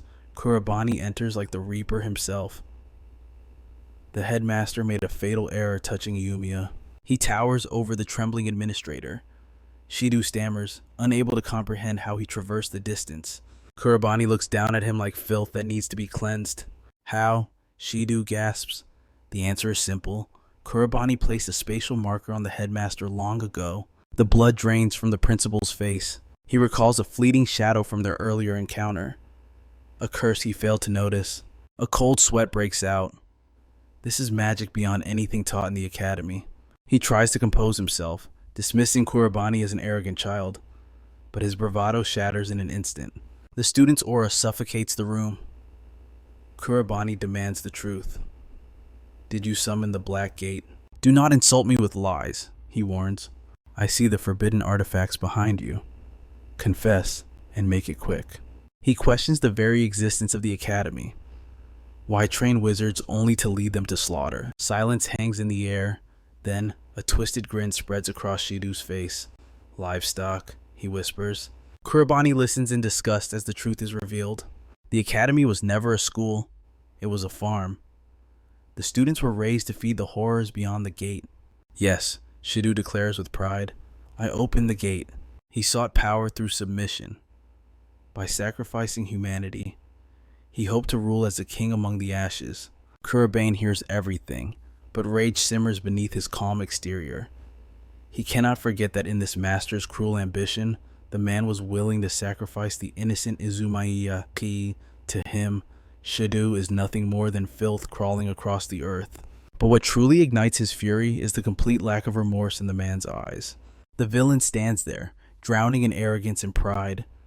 Shidu summons his scorching fire element, scoffing at Kuraban's insults, declaring that in the end, a mere teenager is destined only for the grave. Fueled by that blind confidence, the villain unleashes blazing fireballs straight at Kuraban, certain this attack will seal his fate. But Shidu fails to realize one crucial fact: Kuraban exists on a completely different level of power. With a mere flick of his wrist, the protagonist manifests a barrier, extinguishing the raging inferno in a single fluid motion. Shidu freezes in confusion. His destructive magic didn't just miss it vanish completely before it could even graze his opponent. The realization hits him. Kuraban is mocking him. The boy is openly daring him to stop playing games and attack with actual killing intent. Fury explodes within the principal. He decides right then and there to show this arrogant brat what true punishment looks like. Seeing Kuraban's rough and battered state, Shidu deludes himself. He is convinced the boy is at his limit, believing the upper hand is finally his. He gathers every ounce of his fire element, the air trembling as he charges up. A devastating strike. He roars a threat, promising that this blow will erase Kuraban from the face of the world. But his hopes are shattered in an instant. Just as the flames descend, Kuraban activates his dark attribute magic denial mirror, erecting an impenetrable force field. The fireballs ricochet off the barrier, surging straight back at their creator. Shidu has no time to react as his own destruction crashes into him. A scream of pure agony rips through the air. He collapses, coughing up thick black smoke as his body convulses on the cold ground. His mind races, unable to comprehend how a student he once deemed incompetent could bring him to his knees so easily. But as he looks up, witnessing the terrifying aura pouring off Kuraban, the truth settles in. This is no ordinary student standing before him. The principal forces his trembling legs to stand. He realizes he has only one option left. He must summon a gate right here if he wants to survive. With a desperate cry, he slams his palm down to activate the forbidden magic. But before the spell can complete, a blade pierces straight through his hand. He screams as Kuraban approaches, calm and terrifying, declaring that he knows the secret. The rings adorning the principal's fingers, they are the catalyst used to materialize the gate. Shidu stumbles back, his pride gone, desperately begging for mercy. But Kuraban isn't interested in apologies. He drives a fist into Shidu's jaw, smashing him into the floor. He hauls the broken man up, demanding he spit out the truth. Who is your master? Where are they hiding? The questions hang heavy in the air. But before he can utter a single name, a vile black shadow suddenly erupts from the principal's mouth. He goes limp, dropping lifelessly to the floor. Kuraban grits his teeth, realizing the opportunity to extract answers has slipped through his fingers. Meanwhile, in a vast, desolate chamber, a blond man calmly reflects. He has lost a pawn. Acknowledging that Kuraban may have won this skirmish, but as Prince Shark gazes up at the pale moon, a sinister smile forms. He knows the real war is only just beginning.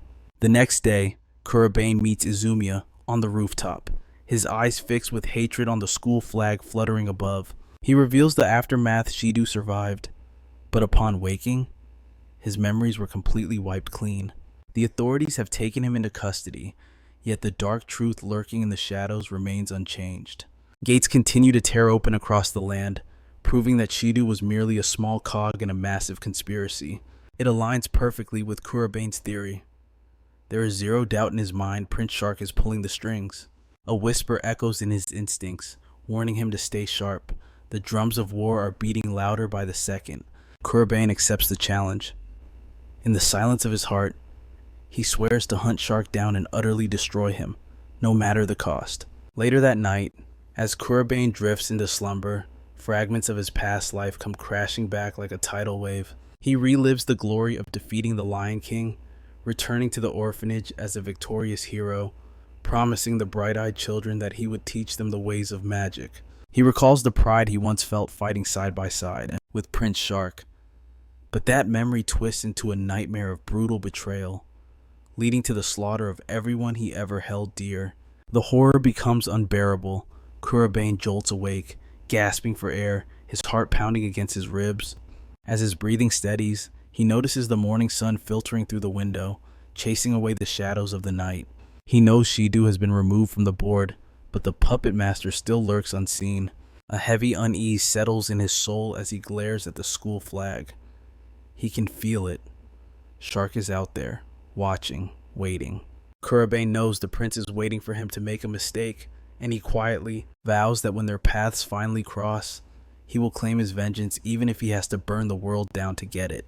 Later that day, a hush falls over the academy corridors as a striking figure in a bright red suit and blonde hair makes his entrance. He is introduced as their new headmaster. Kuraban knew a change in leadership was imminent, but this sudden arrival defies all expectations. Isumia leans in with urgent news. The new headmaster has demanded a private audience. Kuraban accepts without hesitation, his instincts sharp as he seeks to gauge the measure of this man for himself. Curious about the connection, he asks Isumia about her relationship with this mysterious figure. Izumi explains that in the world of high nobility and prestige, their families have moved in the same elite circles for years. He is practically family, having watched over her since childhood. His name is Genis Coleman, a legendary instructor from Saber, the organization of the world's supreme wizards. The name Saber carries immense weight, and Kuraban instantly recognizes the caliber of strength standing before him.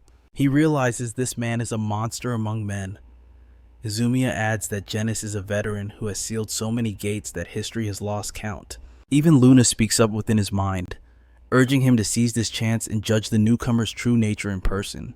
Kuraban nods in agreement. This is a golden opportunity to forge a connection with a powerhouse, and he refuses to rely on mere rumors.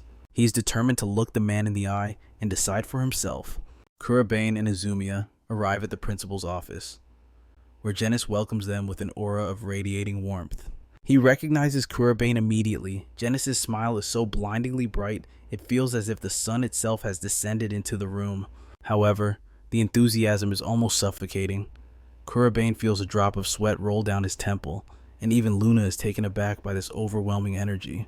Kuraban whispers to Izumia, asking if this intensity is normal, and she lets out a heavy sigh. She admits that he is always like this, warning that his boundless optimism is dangerously contagious. Genis begins his briefing. He explains that he hails from Saber, the ultimate institution that unites the strongest wizards on the planet. But Saber is not merely an academy. They are the wardens responsible for managing the rifts that tear through reality. Simply put, they are the shield protecting humanity from the calamitous horrors that spill forth from the abyss. While graduates may join the Wizards Association, only the elite among the elite are invited to join the ranks of Saber. The implication is clear to Kuraban. Genis is not just skilled. He is a predator at the apex of the wizarding world. However, as Genis lists his achievements, his pride swells a bit too much, leaving his students exchanging awkward glances. Reading the room, Izumia skillfully cuts through the bragging and asks the million-dollar question why summon them so urgently. The atmosphere shifts instantly. Genis' gaze turns steely as he addresses the grim reality of the reawakening gates. He confesses a harsh truth. Saber is stretched to its breaking point and lacks the manpower to cover every front. That is why they have failed to station a permanent guardian in this region until now. Previously, luck was on their side. The area remained quiet, and minor rifts sealed themselves without bloodshed. But that peace has shattered. The emergence of the ominous Black Gate has changed the rules of the game. This anomaly is too dangerous to ignore, which is why a heavy hitter like Genis has been deployed to the front lines. The higher-ups are trembling because the Black Gate's danger level eclipses even the catastrophic red category threats.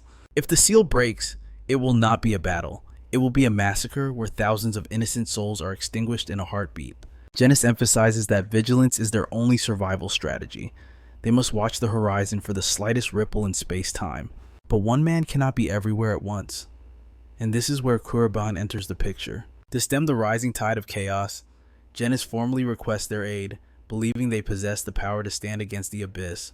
Shock washes over them. To hear an elite of Saber acknowledge their strength with such confidence is a monumental honor. But Genis knows. His intelligence network reported their involvement in sealing a previous rift. The data is terrifying. Even seasoned Saber veterans struggle to contain the corruption of a Black Gate because they have survived the impossible. He needs them to remain the first line of defense. His eyes lock onto Kuraban, acknowledging the overwhelming power within him as the key to saving the world from destruction. Kuraban does not flinch. He extends his hand, swearing he would never turn his back on a world in need. Izumia tries to interject to credit the true hero of the Black Gate incident, but sirens suddenly begin to wail. Emergency protocol. A report flashes in that a red gate, a Calamity-class threat, has materialized right outside the academy walls. Izumia turns to the veteran for orders, but Genis smiles calmly, declaring that fate has provided the perfect final exam. Izumia's face pales as she warns him that this is no training exercise, but a dance with death. Before another word can be spoken, Kuraban interrupts, his voice cutting through the air like steel. We are ready. The deal is sealed. They accept the mission without hesitation, telling Genis they will meet his team at the rendezvous point outside the gate. Before long, Kuraban and Isumia stand before the towering portal. The air here is thick, heavy with an oppressive mana that makes the skin crawl. Just as they prepare to cross the threshold, a voice calls out from the shadows, "Wait, I'm coming too." Naruse steps into the light, adjusting his glasses with a calculated smile. "After all," he remarks, "the more mages we have, the easier the slaughter will be." Kuraban weighs the offer for a split second. A strategic mind is always useful. Agreed. Now a full party. They step toward the abyss together. A blazing resolve burns within each of them. They aren't just here to survive, they are here to conquer.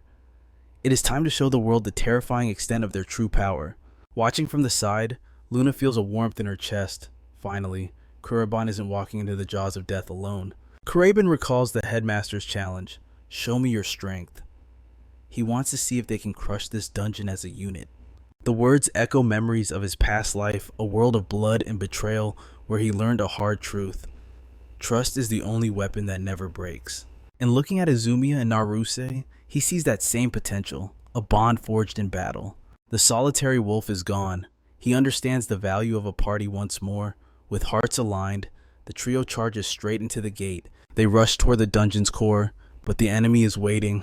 A horde of monsters surrounds them, eyes glowing with hunger. Kuraban's voice cuts through the chaos. "Focus, give it everything you have." Isumia takes the initiative. "I'll handle the vanguard."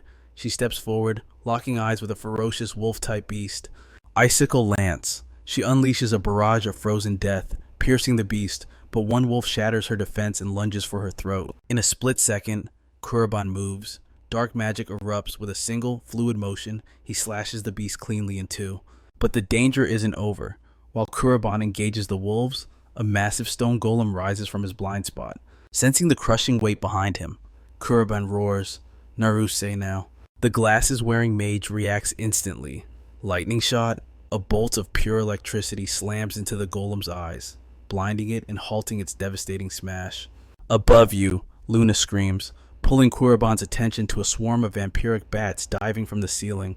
Kuraban doesn't even flinch. His voice is ice cold. "Don't worry." He channels the abyss.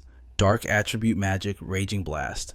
A shockwave of black energy explodes outward, pulverizing the swarm in midair before they crash to the ground. Silence forever. Luna lets out a breath she didn't know she was holding. As Kuraban lowers his guard, the overwhelming pressure in the room finally lifts. Silence falls over the dungeon. Isumia looks down, shame coloring her face. "I'm sorry. I became a burden. You had to cover for me." Naruse adjusts his glasses, his hands trembling slightly. "My reaction speed? It wasn't enough either." Kuraban shakes his head firmly. "Nonsense. You both survived your first mass encounter. You did well." The reassurance calms them, but fear is quickly replaced by burning curiosity. Naruse stares at Kuraban. "That magic. I've never felt power like that. It's unlike anything in the standard textbooks." He turns to Isumia. "Did you know he could do that?" She shakes her head, eyes wide. "I've seen him fight, but never that." Kuraban realizes that trust requires truth. "Listen closely." He lowers his voice. "It is dark attribute magic." He keeps the explanation brief. The dungeon walls have ears, and the danger hasn't passed. It possesses properties and destruction capabilities that the four elemental attributes can never hope to replicate. "Did you use this during the mock battle?" Naruse asks, connecting the dots, "or were you hiding your trump card?" "I couldn't," Kuraban admits. "If this secret gets out to the public, it invites trouble I don't need."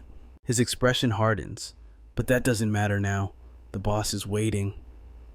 With their curiosity piqued, but their focus renewed, the team pushes deeper.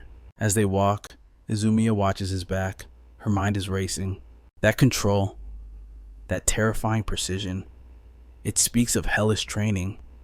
She realizes he is on a level entirely his own. "What drives you, Kuraban?" She wonders. "Why do you push yourself to the brink?" A blush creeps up her neck. She wants to know him, the real him. Finally, they reach the boss room. The air freezes. Standing before them is the master of this domain. Looming large, its scales shimmering with mana, is the crystal dragon. Kuraban recognizes it instantly from his past life. High defense, impenetrable scales. A tank-class monster that is a nightmare to kill. "I'll take the aggro," Kuraban commands, radiating authority. "Watch my back and aim for its legs." Naruse and Isumia nod, fear replaced by adrenaline. The plan is set. Without a second thought, Kuraban dashes straight into the dragon's domain. Ice magic surged forth as Naruse locked the beast down, freezing its massive feet to the earth. Kuraban ascended, cloaked in an aura of abyssal darkness, and, with a single, devastating stroke, he cleaved the dragon cleanly in two. Naruse and Isumia stood frozen, witnessing true power as the dragon shattered like fragile glass. Kuraban's mastery over the dark arts was nothing short of terrifying. Outside the dungeon gate, the principal waited, shock painted on his face at their record-breaking return. They hadn't just passed, they had shattered every expectation, and pride beamed from the old master's face. Kuraban noticed the monster corpses nearby, but the principal merely laughed, brushing off the slaughter as a warm-up. Seeing the new team formation, he asked for the report, and Kuraban's answer was simple: the boss was dead, and the gate was closed. The headmaster shook his head, admitting that for a moment, he had forgotten these were mere students, not veteran hunters. Seizing the momentum, Kuraban stepped forward. The future would be chaotic, and they needed to officiate their alliance as a clan. However, their student status was a barrier, so he requested the principal's absolute authority to grant them the rights of a fully sanctioned guild. Principal Genis narrowed his eyes. Such a request from a student was unprecedented. But Kuraban pressed on, arguing that Saber was short on manpower, and their combined strength could fill that void. Genis fell silent. History had never seen a student-led clan clearing gates before. Yet, looking at the monster standing before him, he realized history was about to change. A grin tugged at his lips, and he granted the permission. And he sweetened the deal: no more boring lectures, as their battle achievements would now serve as their grades. Victory tasted sweet. Kuraban exchanged glances with Isumia and Naruse, their eyes burning with shared ambition. The first step was complete. Later, in their new headquarters, Kuraban slapped a tablet onto the table. The screen glowed, revealing a map littered with countless colorful markers. These were the gates he had secretly cleared, and now he needed their eyes to find the pattern hidden in the chaos. Isumia and Naruse stared in horror. Kuraban had cleared this many dungeons alone. Isumia recalled the rumors gates vanishing as quickly as they appeared, like phantom phenomena. The phantom was him. It was Kuraban all along. Naruse gulped, awestruck by the sheer recklessness of it, while even Luna nodded in silent agreement within his mind. But Izumia's voice cut through the awe. They were a clan now, and the time for suicide missions was over. Kuraban bowed his head slightly. She was right, and he swore to fight as a team from this day forward. Luna smiled from the shadows, proud of his growth, but Naruse's voice turned grave with a new concern. It was not just the monsters. The mana leaking from these gates was a poison waiting to spread. Kurabani's expression darkened as the weight of the situation settled in. He remembered Luna's first warning: mana was a double-edged sword, power for the awakened, but a deadly plague for civilians. Isumia realized the implication. If that energy saturated the city, the death toll would be catastrophic. Kuraban made the call they would patrol tonight and stop this nightmare before it began. Under the cover of darkness, the newly formed clan geared up and began their hunt. Saber elites were everywhere, and Kuraban realized the situation was far more critical than they had anticipated. Suddenly, Kuraban froze, his senses locking onto a tear in reality that confused his teammates. A soldier's radio crackled to life. Gate detected, 5 kilometers southwest. They moved like lightning, arriving to a scene of absolute pandemonium in the city streets. A red gate pulsed in the middle of the road. Civilians screamed, fleeing the carnage, and a mother ran, but her child stumbled. Despair gripped the air as a monster wolf lunged for the kill. But death would have to wait.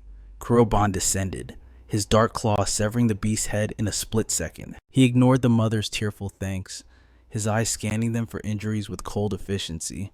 Soldiers were closing in, so Kuraban barked a command: leave the streets to Saber. His team was taking the gate. As he issues his commands, he remains completely oblivious to the girl he just saved, who now watches him with eyes full of worship, seeing a true hero born before her. Sensing the atmosphere, Kuraban notices the murmurs among the troops and steps forward with authority, introducing his team as the elite students from the Sacred Imperial Academy. They are not just civilians. The headmaster himself has granted them the authority to form a clan and breach the gate. The soldier's eyes widen as he recognizes them from the rumors.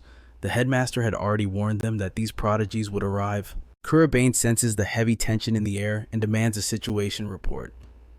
The soldier grimly explains that the advanced clearing team has gone silent inside the abyss. Their fate remains unknown. The communicators are not broken, yet only static remains, meaning a terrifying presence inside the gate is crushing the signal. Naruse steps up, asking if a rescue mission is underway, but the reality is harsh. The soldier shakes his head, explaining that they are overwhelmed holding the defensive line and protecting the city from the breach. Evacuating the citizens is their absolute priority. They can only pray their comrades inside are fighting with every ounce of resolve they have left. But helplessness is not an option.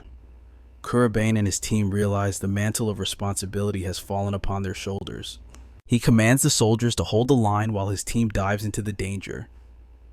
The soldier protests, warning that death awaits them inside. But suddenly, a confident voice cuts through the fear. The headmaster appears, assuring them that worry is unnecessary. He declares that these are not mere children, they are elite wizards, armed with devastating power and a resolve of steel. The trio crosses the threshold. Isumia squints through the suffocating fog that blinds them. But fear does not take root in her heart. Their purpose is clear. They are here to annihilate the monsters and protect the weak. Kuraban declares this their baptism by fire. It is their first conquest as a clan, and they will hold nothing back. As the three of them sprint through the mist, the path is littered with the corpses of fallen beasts. It is the trail of the lost squad. This gruesome sight reassures them. They are hunting in the right direction.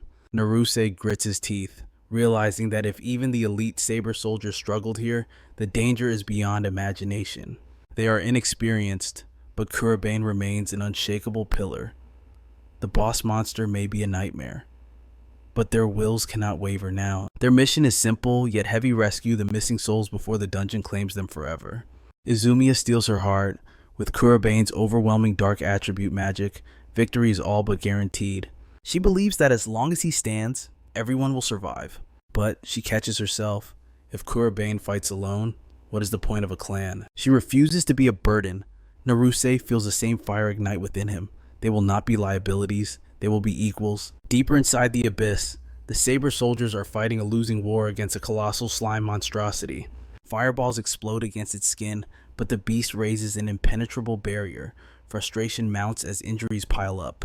A fallen boy, bleeding on the cold ground, begs his squad to leave him to die and save themselves. His comrade screams at him to stay with them, but the moment of distraction is fatal. The slime strikes. Defense walls go up, but they are too slow. The monster crushes them one by one, smashing hope into the dirt. The injured soldier curses his own weakness. He closes his eyes, waiting for the cold embrace of death. Suddenly, purple hellfire rains from the heavens. The soldier scrambles back, looking up at the silhouette of his savior, Kuraban. He stammers, asking for a name. Kuraban offers no words, his eyes only confirming that he has found the lost sheep. Seeing the academy uniforms, the soldier gasps in disbelief. Are these truly just students? Kuraban's silence speaks volumes. Isumia spots the core. She shouts to Naruse and charges in, blind to the trap the monster has set. Kuraban shouts a warning, but fate moves faster. The slime engulfs her, pinning her to the earth. Naruse dives to save her, but he too is ensnared. The beast prepares the killing blow, but the King of Darkness steps in. Kuraban unleashes his dark attribute. A massive burst of malevolent energy erupts, shattering the slime's attack and shielding his clan. The slime's body begins to evaporate into nothingness as the squad watches in terror and awe. Stunned by his power, they watch him rise into the air like a god of death. Focusing his magic, he annihilates the monster completely, splitting its very essence in two. The soldiers stand frozen, witnessing a power that defies logic. As the dust settles, they cheer for survival, forever changed by witnessing the wrath of Kuraban and his unbreakable vow to his team. Back in the safety of the real world, the soldiers bow their heads, personally thanking the students for their lives. Kuraban remains humble, calling it a simple duty. The headmaster laughs heartily. He expected nothing less. Their power is not just a rumor. It is exactly as legendary as he promised. He had always believed their potential was limitless, but now the reality had shifted. Even the battle-hardened veterans were forced to bow their heads in respect, with one soldier gritting his teeth, shame burning in his chest forever looking down on them as mere students. With a booming command, he ordered the entire platoon to stand at attention. Every soldier snapped a salute, offering their absolute respect to the young heroes without a moment of hesitation. Kuraban and his team stood frozen, their hearts pounding against their ribs. A wave of overwhelming pride surged through them, washing away the fatigue of battle as they realized they were finally being acknowledged. Returning to the sanctuary of their quarters, Kuraban was met by Luna, her smile beamed brighter than the sun, radiating pure joy at his incredible triumph and safe return.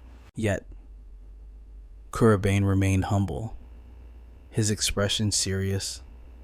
He gently reminded her that protecting the innocent citizens of Saber was the true victory, a duty far heavier than any medal. Luna nodded, her eyes soft with agreement. She showered him with praise for the prestigious invitation to join Saber's ranks post-graduation. Kuraban felt a rare moment of peace settle over his soul. But suddenly, a sharp knock shattered the silence. Kuraban swung the door open to reveal Isumia standing in the hallway. The moonlight framed her silhouette as she apologized softly for the late-night intrusion. Sensing the tension, Kuraban asked if something was wrong. Isumia avoided his gaze, her voice trembling slightly as she asked for a moment alone with him. She sat on the edge of his bed, the atmosphere heavy with unspoken words. Kuraban was stunned when she finally voiced her request. She wanted him to teach her the true essence of magic. The truth spilled out. She confessed to feeling utterly helpless, trapped by her own limitations. She had been yearning for his guidance, desperate to break through the ceiling of her potential. Kuraban paused, his mind drifting back to the chaos of the earlier battle. He remembered the slime monster ensnaring her, her vulnerability exposed. It was unavoidable, yet he knew she didn't seek empty pity. She was a warrior, not a damsel. She didn't need comforting words to soothe her ego. She needed power. She needed the path to evolution. Kuraban's gaze hardened as he agreed to forge her into a weapon. Izumiya's face lit up with pure radiance. Kuraban chuckled internally. She was still the same straightforward girl, pure in her pursuit of strength. They relocated to the rooftop under the starry sky.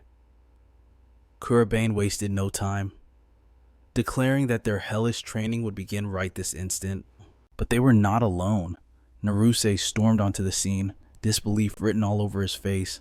He couldn't believe they were plotting to get stronger without him again. He demanded to join the session. Izumia, slightly flushed, teased him, asking if the great Naruse truly wanted to humble himself and learn from Kuraban alongside her. Naruse swallowed his pride and insisted. He whined that it was completely unfair for Izumia to get a head start on the road to power while he was left in the dust. As the two began their familiar bickering, Kuraban watched with a knowing look. Naruse's hunger for growth was just as ravenous as hers. Luna, watching from the side, noted that Naruse really couldn't hide his emotions. Sensing the mood, Naruse cleared his throat, his expression turning serious. He reminded them that they were a clan, a single unit. They could not afford to fall behind Kuraban's monstrous shadow. Kuraban nodded solemnly. They would ascend together. He analyzed them cold-bloodedly. They already possessed immense mana and a solid grasp of magic. They had mastered the basics and even commanded advanced arts. But their fatal flaws lay in their habits. Those needed to be crushed and rebuilt from the ground up. Kuraban dissected their battle styles instantly. Izumiya had a reckless habit of charging in blindly. Hearing this, the realization struck her like a physical blow. He explained that her hyper-focus was a double-edged sword. It created fatal blind spots that enemies would exploit without mercy. Naruse was the opposite. He reacted rather than predicted. Confused, Naruse asked Kuraban to clarify the depth of that statement. Kuraban's voice turned dark. In the heat of battle, one must always anticipate the absolute worst outcome. Survival depended on preparation for disaster. He pointed to the slime incident. When Naruse charged to save Izumiya, he failed to predict the monster's counterattack. That split second of hesitation could have cost them their lives. Naruse hung his head, realizing his error. Panic had clouded his judgment. Kuraban reminded them sternly that this wasn't a schoolyard scrimmage anymore. Real warfare was chaos incarnate. To survive, they had to adapt instantly. Their first lesson: expand their senses and master the flow of true combat. Shadows swirled around Kuraban's hand as he summoned a pitch-black wolf, identical to their previous foe. He ordered them to dodge its lethal fangs while weaving their magic spells. Determination burned in their eyes. As the shadow beast lunged with killing intent, they unleashed every skill in their arsenal. Hours passed. Naruse, gasping for air, begged for a reprieve. As Kuraban tossed him a water bottle, his gaze shifted to Isumia, who was still fighting ferociously without a single pause. Kuraban murmured, impressed by the sheer grit and tenacity they were both displaying. They were pushing past their limits. Naruse wiped his sweat, nodding in agreement, but he revealed a deeper truth. Isumia had been holding back her true self, shackled by the weight of her position. Kuraban raised an eyebrow as Naruse explained the bloodline she carried. Isumia hailed from a legendary lineage of grand wizards, a family that always stood at the vanguard, shedding blood on the front lines. That crushing weight of responsibility was forged into her very soul, driving her forward. She yearned to slaughter the monsters threatening their world and ascend to the peak, becoming a wizard worthy of her name. Listening to Naruse, Kuraban finally understood. Her relentless drive wasn't arrogance, it was a desperate vow to protect others and honor her ancestors. She carried a mountain on her shoulders. Naruse confessed that watching her struggle was painful, which was why he needed power. He had to be strong enough to stand beside her, not behind her. He clenched his fist, apologizing for his earlier incompetence. His eyes burned with a new fire. He would never face defeat again. Kuraban smirked, seeing the awakening of a true warrior spirit. Under the watchful eye of their master, the trio continued their grueling training into the night. Exactly 1 month later, the results of their hellish training were unleashed. As a colossal giant raised its fist to crush Kuraban, the team moved as one. Kuraban barked orders, targeting the main body. Isumia and Naruse synchronized perfectly while Kuraban vanished. Severing the giant's massive hands in a blur of shadow, the beast roared, regenerating its limbs in seconds. But it was already too late. It failed to sense the doom hovering above it. Isumia and Naruse were already airborne. Naruse unleashed a devastating bolt of lightning while Isumia descended like a meteor, delivering a precise, catastrophic strike. Boom! Their combined might blasted a gaping hole through the giant's chest as the behemoth crashed to the earth, dead on impact. The trio exchanged a triumphant fist bump. They had evolved. Unknown to the students, a mysterious blonde figure watches them from a distant location, his eyes glued to the screen. He observes the young wizard sealing one gate after another, musing that every era inevitably cries out for a savior. Frustration simmers within him as his current experiment nears its end. Yet a dark anticipation builds. He cannot wait to face Kuraban one-on-one. Back at the academy, the air is electric. Everyone is buzzing about the newspaper headline featuring the students conquering the gates. Whispers spread like wildfire about the president and vice president forming an official clan. Rumors are flying that even the elite Saber guild has evaluated them highly, recognizing their potential as top-tier magicians. A red-haired student stares at the paper, realizing just how terrifyingly impressive it is that Kuraban is the core of their team. His brunette friend reminds him of his defeat in the mock battle, making the boy flinch with embarrassment as he recalls having no clue about Kuraban's true, monstrous power. The brunette adds another shocker: both the president and vice president are personally training under Kuraban's guidance. The boy can only gasp, gossiping about how Kuraban has ascended from a nobody to the school's unrivaled prodigy. Suddenly, silence falls over the cafeteria as the clan walks in. Isumia feels the weight of countless stares and comments on the intense attention. Naruse basks in the glory, grinning as he realizes just how far their legendary achievements have spread. Two girls summon the courage to approach, and one bows deeply to thank Kuraban directly. He is momentarily confused, but she explains that her family lives near the danger zone, and they owe their lives to Kuraban's swift action. She wanted to convey her gratitude in person. Seeing her sincere tears triggers a memory from Kuraban's past life. In that other world, he had saved countless villages, defended empires, and protected the innocent. Even now, that familiar warmth floods his chest, bringing a rare, gentle smile to his face. The gossiping boys realize Kuraban isn't just strong, he is a true hero. He has become someone even the lowest ranked students revere. Meanwhile, the bully who once tormented him watches from the shadows, seething with jealousy. Later, the team reaches their destination, and Naruse lets out a breath of relief that they arrived without incident.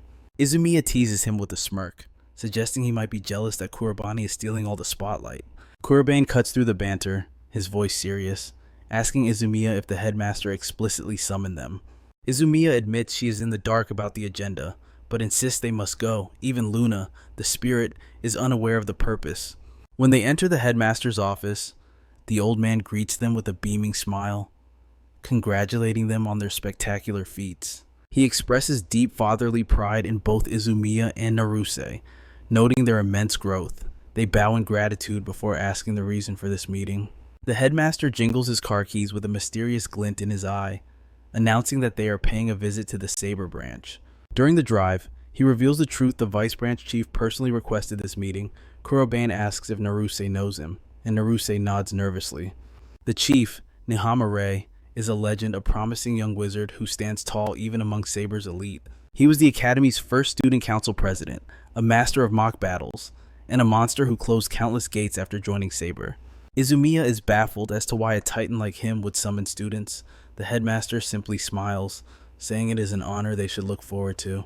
Kuraban's instincts flare. He senses a deeper reason behind the summons as they arrive at Saber's 7th branch. The headmaster guides them to a private room where Rei waits. Sitting on a sofa, he greets them not with warmth, but with the sharp gaze of a predator. Rei has been itching to meet them. He mentions hearing the rumors about their clan and their anomaly-like speed in sealing gates. His curiosity was piqued, and he felt compelled to see the faces behind the reports. Rei turns his piercing eyes directly to Kuraban, asking if he is honored to meet a legend. Luna whispers that the man reeks of arrogance, and Kuraban silently agrees. Rei offers a hand for a handshake, and Kuraban accepts. In that split second, Kuraban sees a spectral wolf lunging from Rei's aura, a vision no one else perceives. Isumia notices Rei's composure crack for a fraction of a second and asks what just happened. Rei's eyes widen in genuine surprise. He admits that Kuraban actually noticed something that should have been invisible. He tells Kuraban to relax, explaining that he had intentionally leaked a burst of pure killing intent to test his reflexes.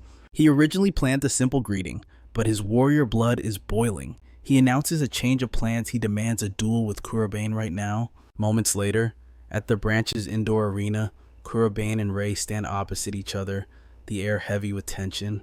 Rei remarks that it feels dull without an audience, but it is necessary. This way, Kuraban can unleash his full, monstrous power without prying eyes. Kuraban realizes Rei is right. He tightens his stance, determination hardening his expression. Flashback to the office. Kuraban had asked if the vice branch chief was truly serious about fighting a student. Rei had grinned like a demon, revealing he is a battle maniac who lives for the fight. He saw the potential in Kuraban the moment he detected that killing intent. Rei trembles with excitement, convinced that Kuraban is the only one here who possesses the skill to truly entertain him. The tension at the training grounds reaches a boiling point. Saber is home to only the most elite wizards, and Rai stands at the absolute pinnacle of them all. While curious about Kuraban's skills, Rai is driven by something deeper. He must uncover the source of that bone-chilling intimidation he felt earlier. Tension beads on the headmaster's forehead, knowing Rai's relentless intensity. Yet, amidst the anxiety, he sees a golden opportunity. This is the perfect chance to measure Kuraban's true limits and witness how he handles the pressure of real combat. Though he believes in Kuraban, facing a vice branch chief is a nightmare scenario. However, Izumi stands tall, her faith unwavering. She knows that anyone foolish enough to challenge Kuraban is destined for defeat. Suddenly, Rai ignites a blazing fireball, declaring the test has begun. He hurls the flame at Kuraban instantly. The protagonist recognizes the volatile nature of this specific fire attribute magic. It looks easy to block, but Rai is a master of deception. The fireball splits midair, striking the earth and erupting in a violent explosion. Kuraban ascends effortlessly. Dodging the blast, Rai pauses, confusion clouding his gaze. He missed the subtle counter move. In that split second, Kuraban had conjured an ice barrier. He not only deflected the heat, but used the explosion itself as a tactical smokescreen. A smirk plays on Kuraban's lips. The thrill of battle calls to him. Izumi watches in awe of his reflexes, eager to dissect the mechanics of that attack. The headmaster breaks it down, splitting magic power after launch requires god-tier control, a feat few can master. Sudden realization hits Naruse like a truck. He recognizes that movement. It is the exact same technique Kuraban used in their mock battle, and a bitter pang of jealousy tightens Naruse's chest. Sensing the gap in their abilities, Rai decides to end the games. He summons a massive storm cyclone, sending the roaring winds crashing toward Kuraban. The sheer destructive power dwarfs anything from his previous life. Relying on supernatural agility, he kicks off the surroundings, launching himself skyward to survive. Now high above the chaos, he prepares to rain down judgment from a position of absolute dominance.